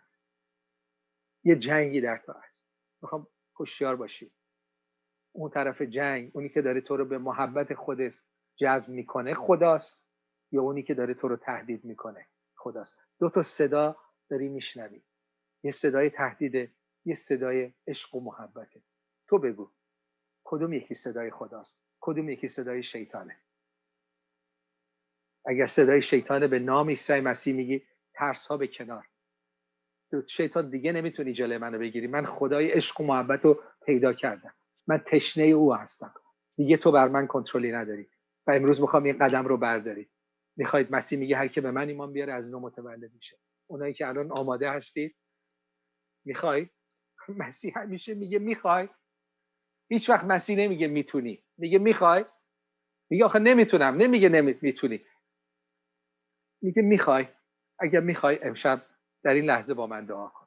دعاش هم ساده است. دعا باید با خدا بکنی. دعا صحبت با من نیست، دعا صحبت با خداست. میخوام یه دعای ساده بهتون یاد بدم، همین رو دعا کنید، تحول عظیمی تو زندگیت پیش میاد. اینو بگو: خداوندا تو رو میخوام، خداوندا عشق تو رو میخوام. ای پدر، بله خدا رو پدر صدا کن، ای پدر نجات تو رو میخوام و تو رو شکر میکنم که مسیح رو فرستادی تا برای من رو صلیب بره. با من دعا کنید و تکرار کنید: مسیح رو فرستادی برای من رو صلیب بره، به خاطر گناهان من، به خاطر دردهای من، به خاطر غمهای من رو صلیب بره. امروز اعلام میکنم مسیح نجات دهنده منه. اعلام کن امروز مسیح نجات دهنده منه. و بعد دعوت کن: عیسی مسیح به قلب و زندگی من بیا، منو عوض کن، من از گناهانم آزاد کن، از عادتهام، از اعتیادم آزاد کن، از غم، افسردگی آزادم کن. دعا کن، بخواد بهت میده. خداوند من از روح خودکشی آزاد کن عیسی مسیح، به قلب و زندگی من بیا و از من انسان تازه‌ای بساز. بگو: خداوند به قلب و زندگی من بیا عیسی مسیح و از من انسان تازه‌ای بساز. روح القدس به قلب من خوش اومدی، به زندگی من خوش آمدی. خوش آمد بگو: خوش آمدی خداوند، خوش آمدی، خوش آمدی به قلبم، خوش آمدی به زندگی. آمین. در نام عیسی مسیح آمین. اونایی که این دعا رو کردید میدونید قلبتون تحولی شروع شده. من تشویقتون کنم با ما در تماس باشید، کتاب مقدس رو بگیرید، بخونید، در دانشگاه ثبت نام کنید. دانشگاه ما از همون اول ایمان شروع میشه، چون دانشگاه مسیحه. و یادتون هم نره برید روی شبکه‌های اجتماعی علامت بزنید: امروز من ایمان آوردم. یه علامت بزنید، یه تیک بزنید. همه ما تشویق میشیم و خودتون هم برکت میگیری، چون داری خداوند رو اعلام میکنی. ژیلبرت عزیز، ما رو در یه پرستش هدایت کن و بعد فرزانه جان ما رو در قسمت مشارکتی هدایت خواهند کرد. بفرمایید. آمین. ما با خون بره و با کلام شهادت پیروز شدیم. اومدن به عیسی مسیح و این ایمان مزایایی داره و یکی از این مزایا کلیسا هست. نه فقط پدر روحانی پیدا میکنیم و میشیم فرزند خدای زنده، بلکه خواهران و برادران پیدا میکنیم که همه ما هستیم، که هر ایماندار هست. بعضی از این خواهر برادران رو میبینیم، بعضی رو نمیبینیم، در آسمان خواهیم دید، ولی زیباست. و کلیسا میشه یک خانه، میشه یک خانواده. و این سرود ادامه صحبت برادرم هست که یک دعوتی هست به شما که ای گرانبار تو نیز بیا به کلبه پرمهر ما، به خانه ما کلیسا. آه چه زیباست خانه ما، مسیح ما در میان، در ما در آسمان، پر از مهر است کلبه ما. ای گرانبار تو نیز بیا به کلبه پرمهر ما. ای گرانبار تو نیز بیا به خانه ما کلیسا. چه زیباست آن کلیسا که سر آن بود عیسی، اعضای آن مقدسیم، خانواده پاک خدا. ای گرانبار تو نیز بیا به کلبه پرمهر ما. ای گرانبار تو نیز بیا به خانه ما کلیسا. آه چه زیباست مسکن ما، به ز قصرهای این دنیا. گرچه حقیر استیم کلبه لیکن عیسی باشد آنجا. ای گرانبار تو نیز بیا به کلبه پرمهر ما. ای گرانبار تو نیز بیا به خانه ما کلیسا.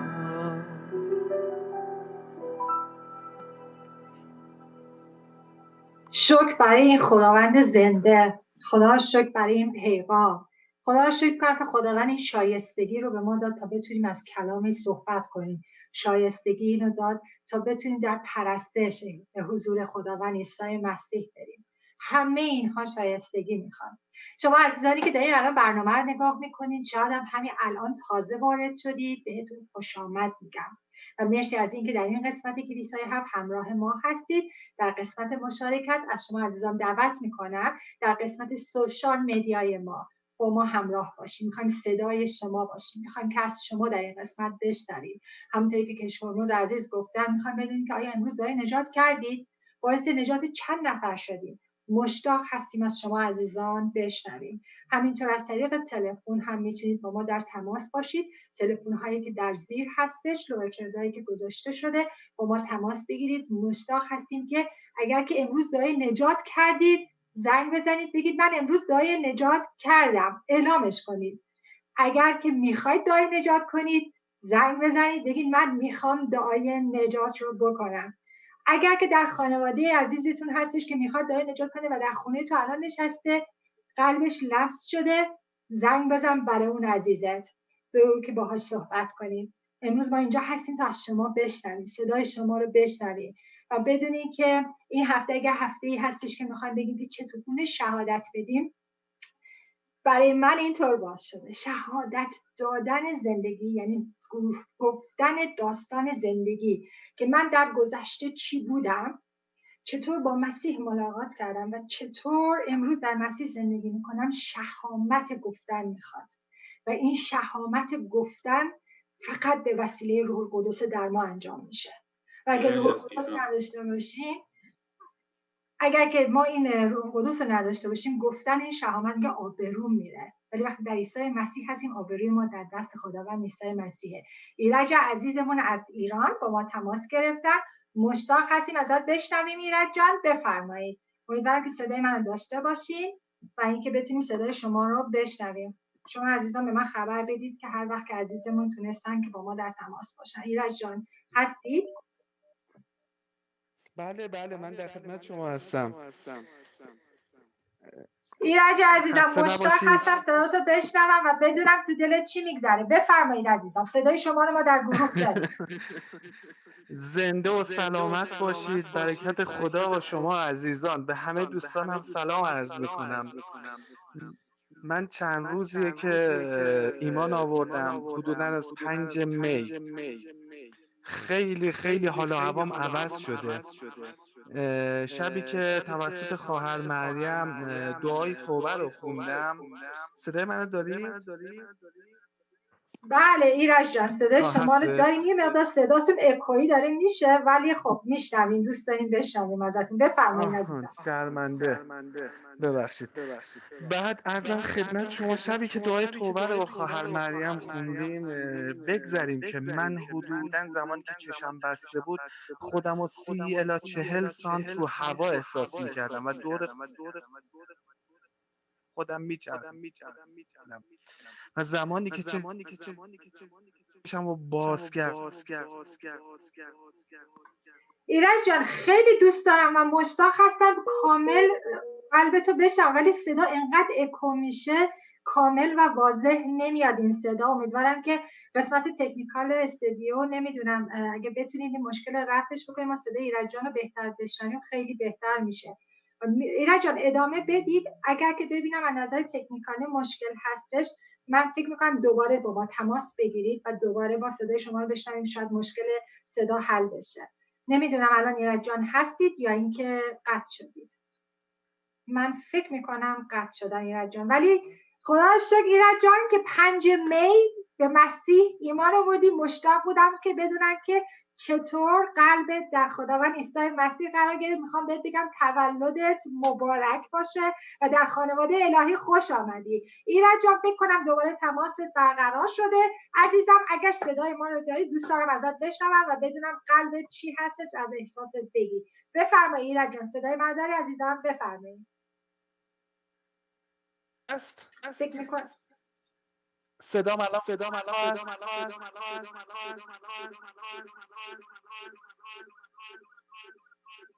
فرزانه جان، ایرج عزیز باید تلویزیونشون یا هر دستگاه دیگه رو که داره صدا رو مجددا میشنوه رو قطع بکنه. لطفا همه عزیزانی که با ما تماس میگیرن خواهش میکنم که از تلویزیونتون، از موبایلاتون، از تبلتتون، از هر چیز دیگه که صدای ما رو مجددا پخش میکنه دوری بکنین، صداهاش رو کم بکنین تا ما بتونیم به طور واضح و بدون اکو صدای شما عزیزانم رو بشنویم. من با عزیزان در استودیو صحبت کردم، مشکل از استودیو نبوده.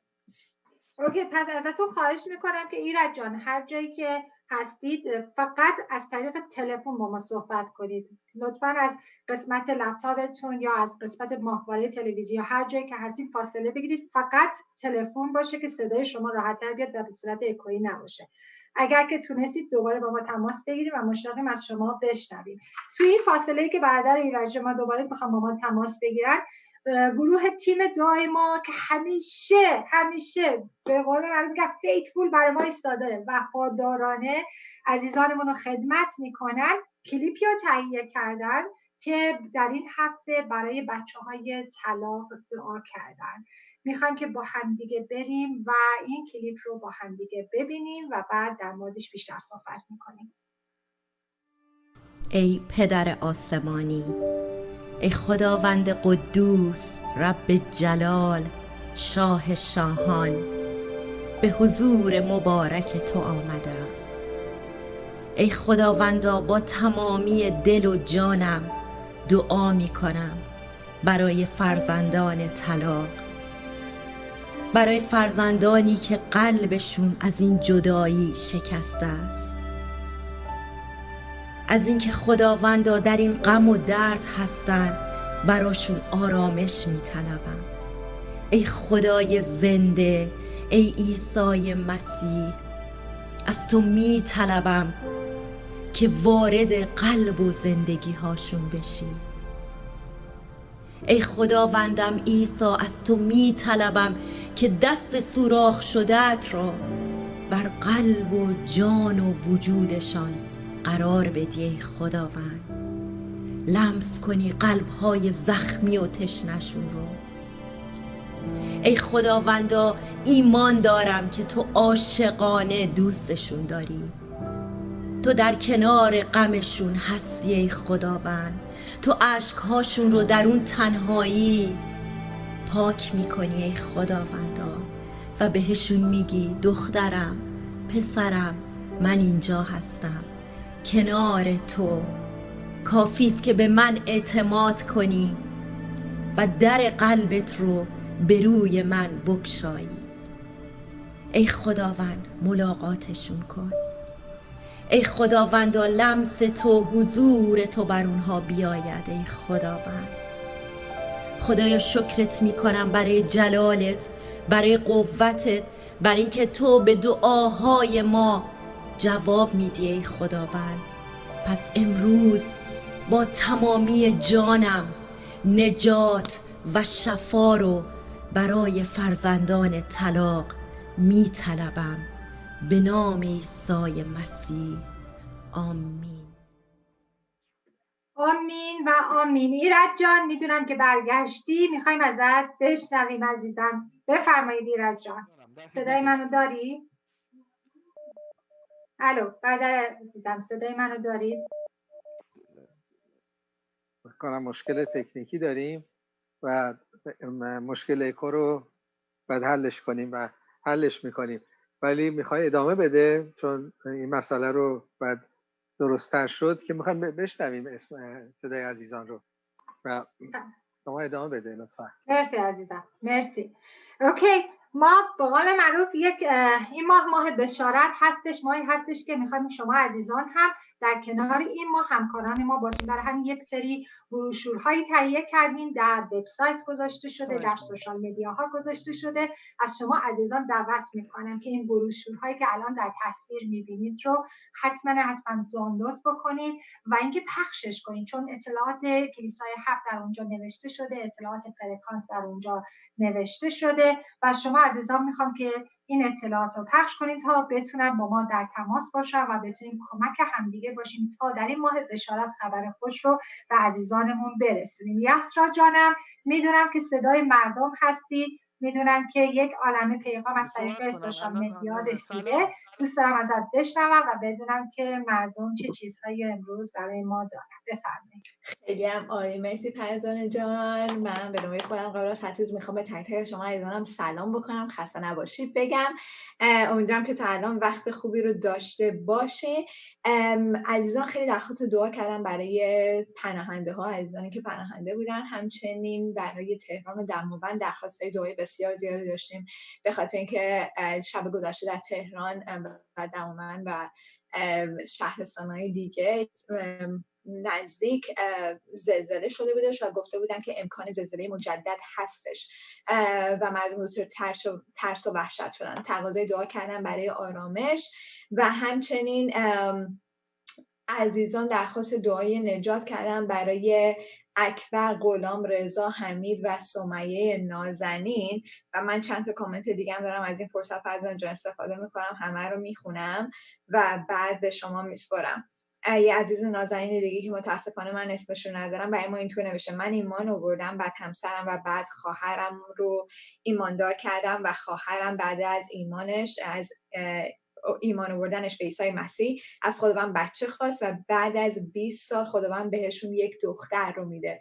واقعا خدا رو شکر، خدای ما امین و وفادار، خدای ما خدای معجزه‌گر هستش.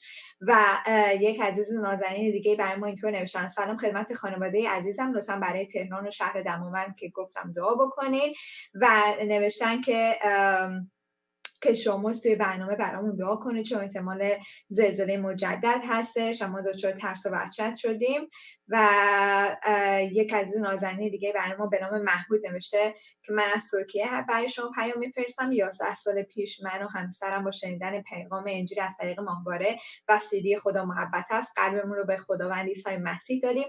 بعد از گذشت مدتی مجبور به ترک ایران شدیم و ترکیه مشغول خدمت هستیم. که شما عزیزان امیدوارم که این پیام به دست شما برسه و تقاضای من اینه که بتونیم از تعالیم شما بهره مند بشیم. بله محمود جان، شما به راحتی میتونید از تعالیم که شما با ثبت نام در دانشگاه 7 بهره مند بشین. نه تنها که شما، بلکه خادمین بسیار عزیز دیگه که خودی که شما تعلیم دادن، رشدشون دادن، در کنار خود ایشون هستن، میتونیم بهره بگیرین.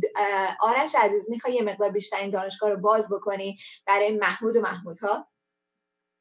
بله حتما، با کمال افتخار. سلام و عرض ادب خدمت همه عزیزان بینندگان عزیز. همونطور که خواهر عزیزم یسرا جان اشاره کرد، ما در دانشگاه 7 آماده هستیم که شما عزیزان رو خدمت کنیم، تجهیز کنیم و مشتاق دیدارتون تو جلسات زنده دانشگاه هستیم. همونطور که آدرس وبسایت رو این پایین مشاهده می‌کنید، میتونید وارد وبسایت بشید، بسیار ساده ثبت نام بکنید و ما اونجا ملاقات بکنیم، شما محمود عزیز و بقیه عزیزان که مشتاق تعالیم کلیسای 7 و کیشورموز عزیز هستید. مرسی. خدا شکر. تینا جان عزیزم، من میخوام دعوتت کنم اگه بشه هم برای افرادی که در ایران دچار زلزله شدن و مشکلاتی که از ترس و اینها اومده روی اونها نشسته دعا کنید، هم همین که خودت در پناهندگی دردهای پناهنده ها رو میدونید و میخوام که برای این دو گروه شما دعا کنید. بفرمایید. حتما سلام میکنم خدمت همگی عزیزانم. خدا شکر میکنم برای وجود تک تکتون. خداوند زنده، پدر آسمانی، حقیقتا با تمام دل شکرت میکنیم خداوند که تو خدای زنده، خدای معجزه‌گر هستی. شکرت میکنیم که تو پناه و قوت ما هستی خداوند. با تمام دل خداوند و حقیقتا برای کلام تو رو شکر میکنیم که تو کلامت زنده است، که تو کلامت خداوند و برنده و تیزه. مرسی برای تمام معجزات ای خداوند. خداوندا پناهنده های عزیزم رو به حضور تو بلند میکنم، چه در ترکیه چه در هر جای دنیا ای خداوند که با مشکلات عدیده ای خداوند روبرو هستن. خداوند حتی اجازه کار کردن ندارن، حتی شناسنامه، حتی یک خداوند مدرک شناسایی برای خودشون ندارن خداوندا، و خداوندا توی سختی ها و فشارهای مختلفی هستن، مالی، جسمی، رابطه‌ای. ای خداوند و خود انتظار که خیلی سخته خداوند، انتظار کشیدن واقعا سخته. پدر جان تک تک این عزیزان رو به حضور تو بلند میکنم خداوندا. از تو میطلبم قوت و پناهشون باشی، از تو میطلبم ملجا و نجاتشون باشی ای خداوند. از تو میطلبم اراده نیکوی تو برای تک تکشون انجام بشه، چرا که تو پدر هستی و تو مثل مردمک چشمت خداوندا حواست به تک تک ما هست ای خداوند. با تمام دلم خداوندا شکرگزارتم پدر، و برای خداوندا زلزله و برای تمام عزیزانمون که در ترسن، در دلهره هستن و در نگرانی هستن دعا میکنم خداوند که حقیقتا ای خداوند آرامش تو همین الان بریزه بر ایران و ایرانی خداوندا، بریزه بر آسمان ایران خداوندا. ای روح القدس عزیز بریز خداوندا و اجازه نده خداوندا که فرزندان تو، عزیزان تو خداوندا در ترس و نگرانی باشن. پدر جان حقیقتا تو خدای عزیز و خدای عجیب و خدای محبت ما هستی خداوند. همین الان عیسی مسیح تک تک عزیزانمون رو ملاقات کن، آرامش خودت رو که از اعلی هست خداوند و بر تک تکشون بریز. مرسی خداوند که تو اینقدر زیبایی، تو اینقدر قشنگ و مهیب هستی خداوندا. مرسی که صدای دعای ما رو میشنوی خداوندا. به قوت نام عیسی مسیح دعا کردم، آمین. آمین آمین آمین. مرسی عزیز دل من. کلیپیو داریم ما برای ماه بشارت، برای دعوت جوانان در این ماه بشارت. میخوایم با هم دیگه این کلیپ رو نگاه کنیم و دعوت کنیم از تو جوان عزیز که داری برنامه رو نگاه میکنی، نوبت توه. میخوام ببینم این هفته در این ماه بشارت چه گلی میزنیم. بیایم با هم دیگه این کلیپ رو ببینیم. سلام عزیزان، امیدوارم حالتون خوب باشه هر جای دنیا که هستی. سعی و سلامت در کنار خانواده‌تون زیر چتر خداوند باشید.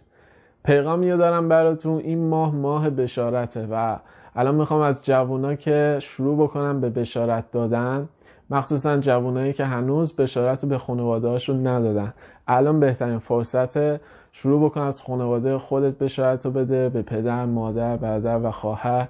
نترس از هیچی. عیسی مسیح بدون که همراه تو هر جا که تو قدم بذاری و بشارت بدی، عیسی مسیح روش اونجاست و عمل میکنه. اگه نمیدونی که چجور باید بشارت بدی، خوشحال میشیم که ما تو این راه همراه شما باشیم و بهتون کمک بکنید. خیلی عزیزید، خیلی مخلصم، چاکر نوکرم. تا بعد. این حالت جوانانه پسند بودش، چاکر نوکرم. عزیز دلم، خدا رو شکر میکنم برای شما جوانان که همیشه پر از انرژی هستید. پس شما رو دعوت میکنم از طریق سوشال مدیای شبکه هفت با ما تماس بگیرید و بگید که من میخوام که به عنوان یه جوان خدمت کنم و در کنار شما باشم، کجا میتونم همکار شما باشم. خواهش میکنم با ما تماس بگیرید. مشتاق هستیم شما عزیزان رو ببینیم و با همدیگه و در کنار همدیگه در این ماه عزیزانمون رو خدمت کنیم. ژیلبرت عزیزم، برادری به نام سهیل، میگه من مدتی هستش که با قلب عیسی مسیح رو پذیرفتم و یه کلیسای خارج از شهرمون هست، بعضی موقع ها میرم اونجا یواشکی و اینکه میگه اینقدر آرامش میگیرم. یه کلیسایی نیستش که کلیسای آنچنانی باشه، زیاد به قول معروف تو چشم نمیاد، ولی هر وقت من میرم قلبم لمس میشه. ولی امروز میخوام که با زبان اعتراف کنم که عیسی مسیح خداوند هسته. شیلبه جان، میخوام که این برکت رو به سهیل عزیز بدین. الان از طریق واتساپ با من تماس گرفتن و از من خواستن که من روبروی تلویزیون الان نشستم، برنامه رو دارم نگاه میکنم و میخوام با شما اعتراف ایمان داشته باشم. بفرمایید شیلبه جان. شیلبه جان بسته ای، بعد باز شید. باز شدم. کور بودم، بینا شدم، بسته بودم، باز شدم. سهیل عزیز، بزرگترین و اصل کاری ترین قدم رو میخوای برداری در زندگی. تصمیم، کلمه بود دنبالش بودم، بهترین زیباترین تصمیم. خداوند برکتت بده و چنین دعایی رو از صمیم قلب با من انجام بده. بگو خداوندا من گناهکار هستم و من معذرت خواهی میکنم، منو ببخش. ایمان دارم که جریمه گناه من رو بخشیدی، پرداختی و من توبه میکنم از گناهانم. میخوام تو رو بشناسم، میخوام تو مال من باشی، من مال تو باشم. میخوام من متعلق به تو باشم. میخوام ای خداوند تو رو پدر خطاب بکنم و میدونم از این لحظه به بعد، از این دعا به بعد، من فرزند تو خواهم بود و تو پدر من و کلیسا خواهر و برادر من.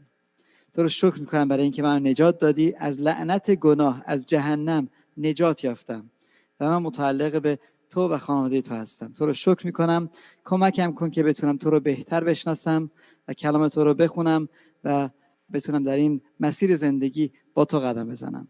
تو رو شکر میکنم که منو قبول کردی، در نام عیسی مسیح، آمین. آمین آمین. سایل جان تولدت مبارک. خدا رو شکر میکنم که خداوند واقعا این روز رو مهیا کرد و اجازه دادش که ما بتونیم در تولدت شرکت داشته باشیم و امروز روز تو هستش. مطمئنم خیلی وقت پیش انتخاب شدی ولی امروز روزی هستش که خدا مهیا کرد با زبان اقرار بکنی. که شما عزیزان ما اول برنامه 89 تا داشتیم، امروز تا همین از اول برنامه تا همین الان 9 نفر اضافه شدن. حالا دوست دارین که من ازتون میخوام که اگه بشه برای این عزیزانمون که 9 نفر هم اضافه شدن به 89 نفر دعای برکت داشته باشین و اینکه بفرمایید که ما یه سرود بسیار زیبا هم برای ماه بشارت داریم و میخوام که شما ما رو هدایت کنید. بفرمایید که شما. آمین. و همین الان برید و این نظرخواهی رو عزیزان همه جا بذاریم و تکرار هم بذاریم، لازم نباشه که بگردن تا پیداش کنن، چون این یک روشیه که دل همدیگر رو شاد کنیم که خانواده ما ایمان آوردن و شهادت هم بدید. راحت ترینش اینه که برید کلیک کنید که یا من ایمان آوردم. اونایی که امروز ایمان آوردید خیلیاتون دعای نجات رو کردید، برید امن اینستاگرام امنه، یک کلیک کنید، لازم نیستش که اسم و اطلاعات رو بدید، ولی اگر شهادت خودتون رو بدید، یعنی بگید که من برای خانواده‌ام دعا میکردم ایمان آوردن، شادیتون رو با ما شریک بشید، شهادتتون رو با ما شریک بشید، بذارید همه ما خوشحال بشیم. اگر خداوند تو رو نجات داده، الان تحول رو، اون تازگی رو تو زندگی تجربه میکنی، به ما خبر بده، بذارید ما هم با تو خوشحالی کنیم. یا اگر باعث نجات دیگری شدی که دیگه چند برابر هم تو خوشحالی، بذار ما هم خوشحال باشیم، آسمان هم که خوشحاله. پس حتما عزیزان، نه فقط امروز، هر روز که بشارت میدید کسی ایمان میاره، برید روی شبکه‌های اجتماعی و علامت بزنید، بگید من امروز باعث نجات شدم یا من امروز ایمان آوردم و شهادت خودتون رو هم اونجا بنویسید. از طریق تلگرام میتونید شهادتتون رو هم بنویسید هم صوتی و دوست داریم بشنویم. یا اگر خارج کشور هستید حتی ضبط کن، یه شهادت 2 دقیقه‌ای گوشیتو بگیر، بگو مسیح برات چه کار کرده. لازم هم نیست تمام میگی، بعضی میگن 2 دقیقه که کافی نیست، اینقدر مسیح برای من کار کرده. نه، یه موردشو بگیر، یه موردشو بگیر، دوربینتو بگیر، بگو توی مورد افسردگی همونطور که بهتون یاد دادم ببین باید شاگردای خوبی باشید، قبل، چگونه، بعد. تو 2 دقیقه میگی قبلش بابا من افسرده بودم، این بودم، از آدم عصبانی بودم، کتک میزدم، دعوا میکردم، بعد پیغام از دوستم شنیدم یا از شبکه شنیدم و این مسیح رو که پذیرفتم، آرامش اومد، دیگه عصبانی نیستم، معذرت خواهی کردم از اونایی که باشون دعوا کردم. یعنی اینا شهادت‌های عجیب و عظیمیه با ما در میون بگذارید، هم از طریق تلگرام، هم از طریق شبکه‌های اجتماعی، حتی در قسمت تیم دعا.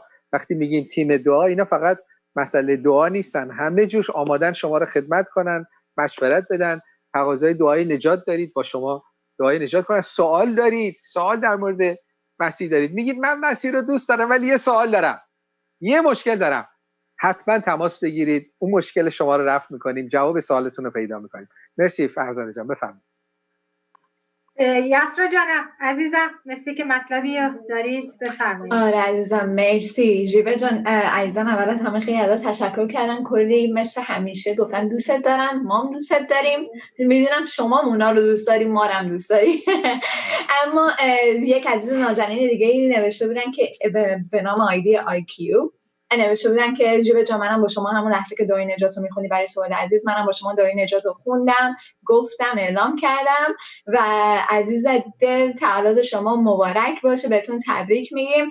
اما جیبه جان توی این ایام که الان مردم خیلی به توی خونه هستن و وقت زیادی دارن، ما همیشه داریم توی این ایام تشویقشون میکنیم که زمانشون رو برای پرستش، برای عمیق شدن رابطهشون با خدا بخوان به جلو برن. میدونم که تو یک اپی رو داری به نام رادیو پرستش، مرسی این اپو یه ذره بیشتر برای ما معرفی بکنی و من حتما این اپ و تبلیغاتش رو برای شما عزیزانم نیز میگذارم برای اینکه بتونیم به راحتی در اختیار داشته باشیم در این ایام قرنطینه، بتونین ازش حسابی بهره ببریم.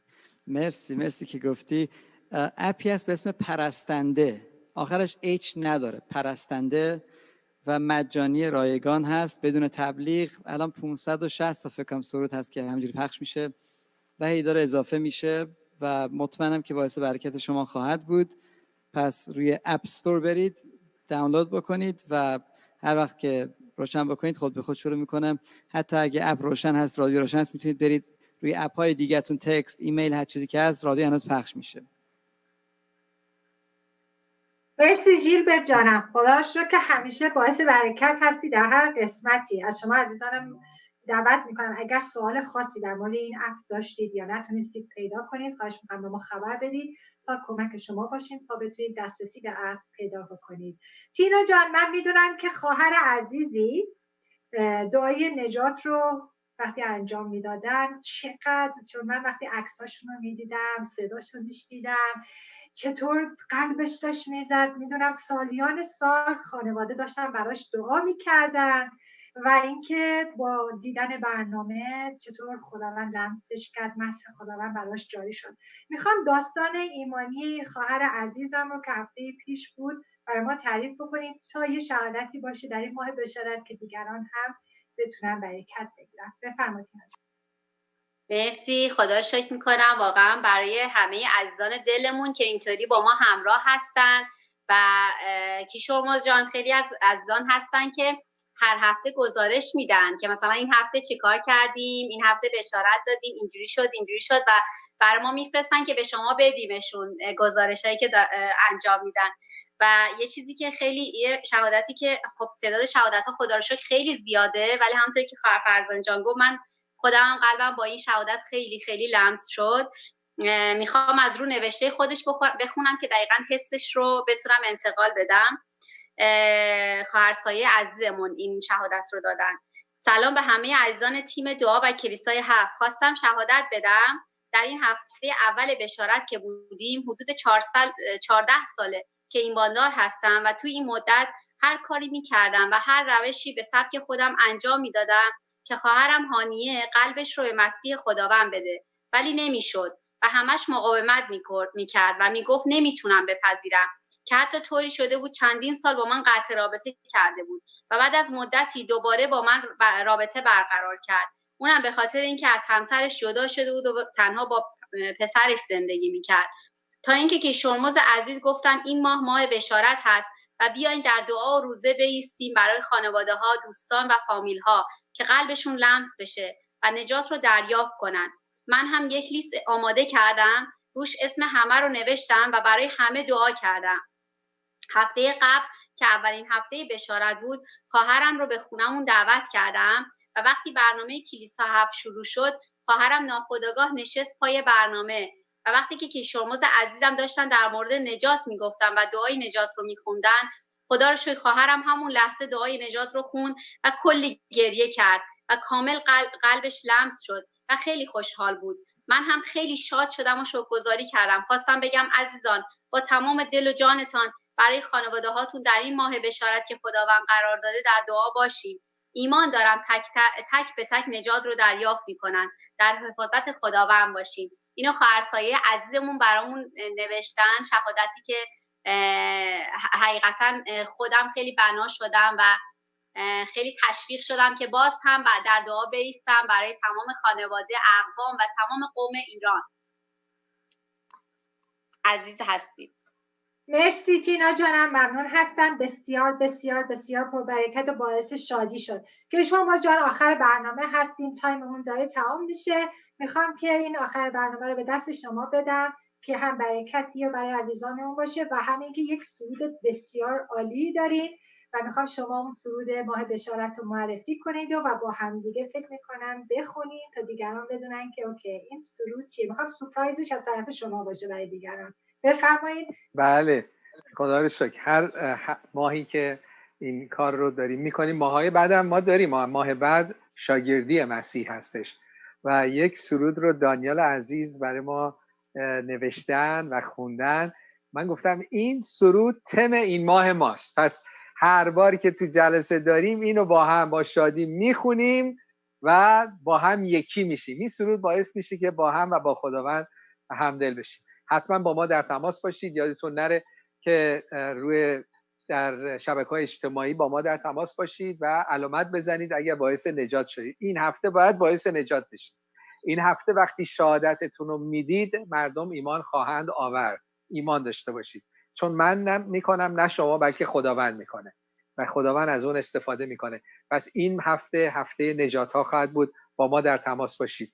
این سرود رو میخوام بذارم و با همین سرود از شما خداحافظی میکنم، ولی بخونیم. شما عزیزان بخونید. اونایی هم که توی خونه هاتون هستید هر کدوم دست جمعی و شخصی بخونید و بخونید. لیستتون هم فراموش نکنید.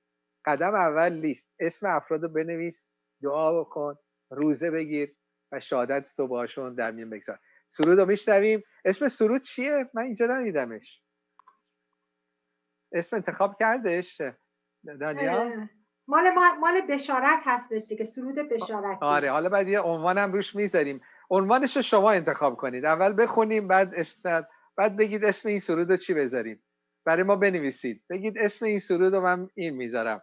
بخونیم شعراشو بذاریم عزیزان. بریم. همه با هم صدا شدیم، همه با هم صدا شدیم، همه با هم دعا شدیم، همه با هم دعا شدیم. دوباره کاریم بذر نیکو، دوباره کاریم بذر نیکو. همه صدای خدا شدیم، همه صدای خدا شدیم. ای هموطن که خسته‌ای، قلبن روحن شکستی، بنبست می‌بینی راه تو، به درد و غم ها نشستی. ای هموطن که خستی، قلبن روحن شکستی، بنبست می‌بینی راه تو، به درد و غم ها نشستی. عیسی مسیح پشت قلب توست، در میزنه چون مشتاق توست. حیاتی نو، زندگی نو، هدیه میاره برای تو، هدیه میاره برای تو. فاصله تو با نجات، برداشتن یک قدمه، باقی راه و خدا میاد، این اصله که مقدمه. پس اینو با من تکرار کن. عیسی وارد قلبم شو، عیسی بیا مرهم شو، از من انسانی نو بساز، تو ناجی جانم شو. عیسی وارد قلبم شو، عیسی بیا مرهم شو، از من انسانی نو بساز، تو ناجی جانم شو، تو ناجی جانم شو.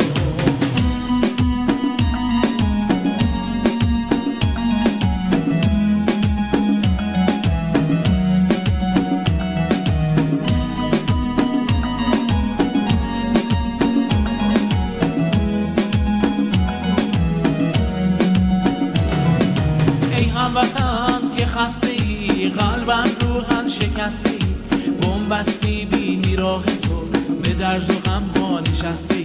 ای هموطن که خستی، قلبن روحن شکستی، بنبست می‌بینی راه تو، به درد و غم ها نشستی. عیسی مسیح پشت قلب توست، در میزنه چون مشتاق توست. حیاتی نو، زندگی نو، هدیه میاره برای تو، هدیه میاره برای تو. فاصله تو با نجات، برداشتن یک قدمه، باقی راه و خدا میاد، این اصله که مقدمه، پس اینو با من تکرار کن. عیسی وارد قلبم شو، عیسی بیا مرهم شو، از من انسانی نو بساز، تو ناجی جانم شو. عیسی وارد قلبم شو، عیسی بیا مرهم شو، از من انسانی نو بساز، تو ناجی جانم شو، تو ناجی جانم شو.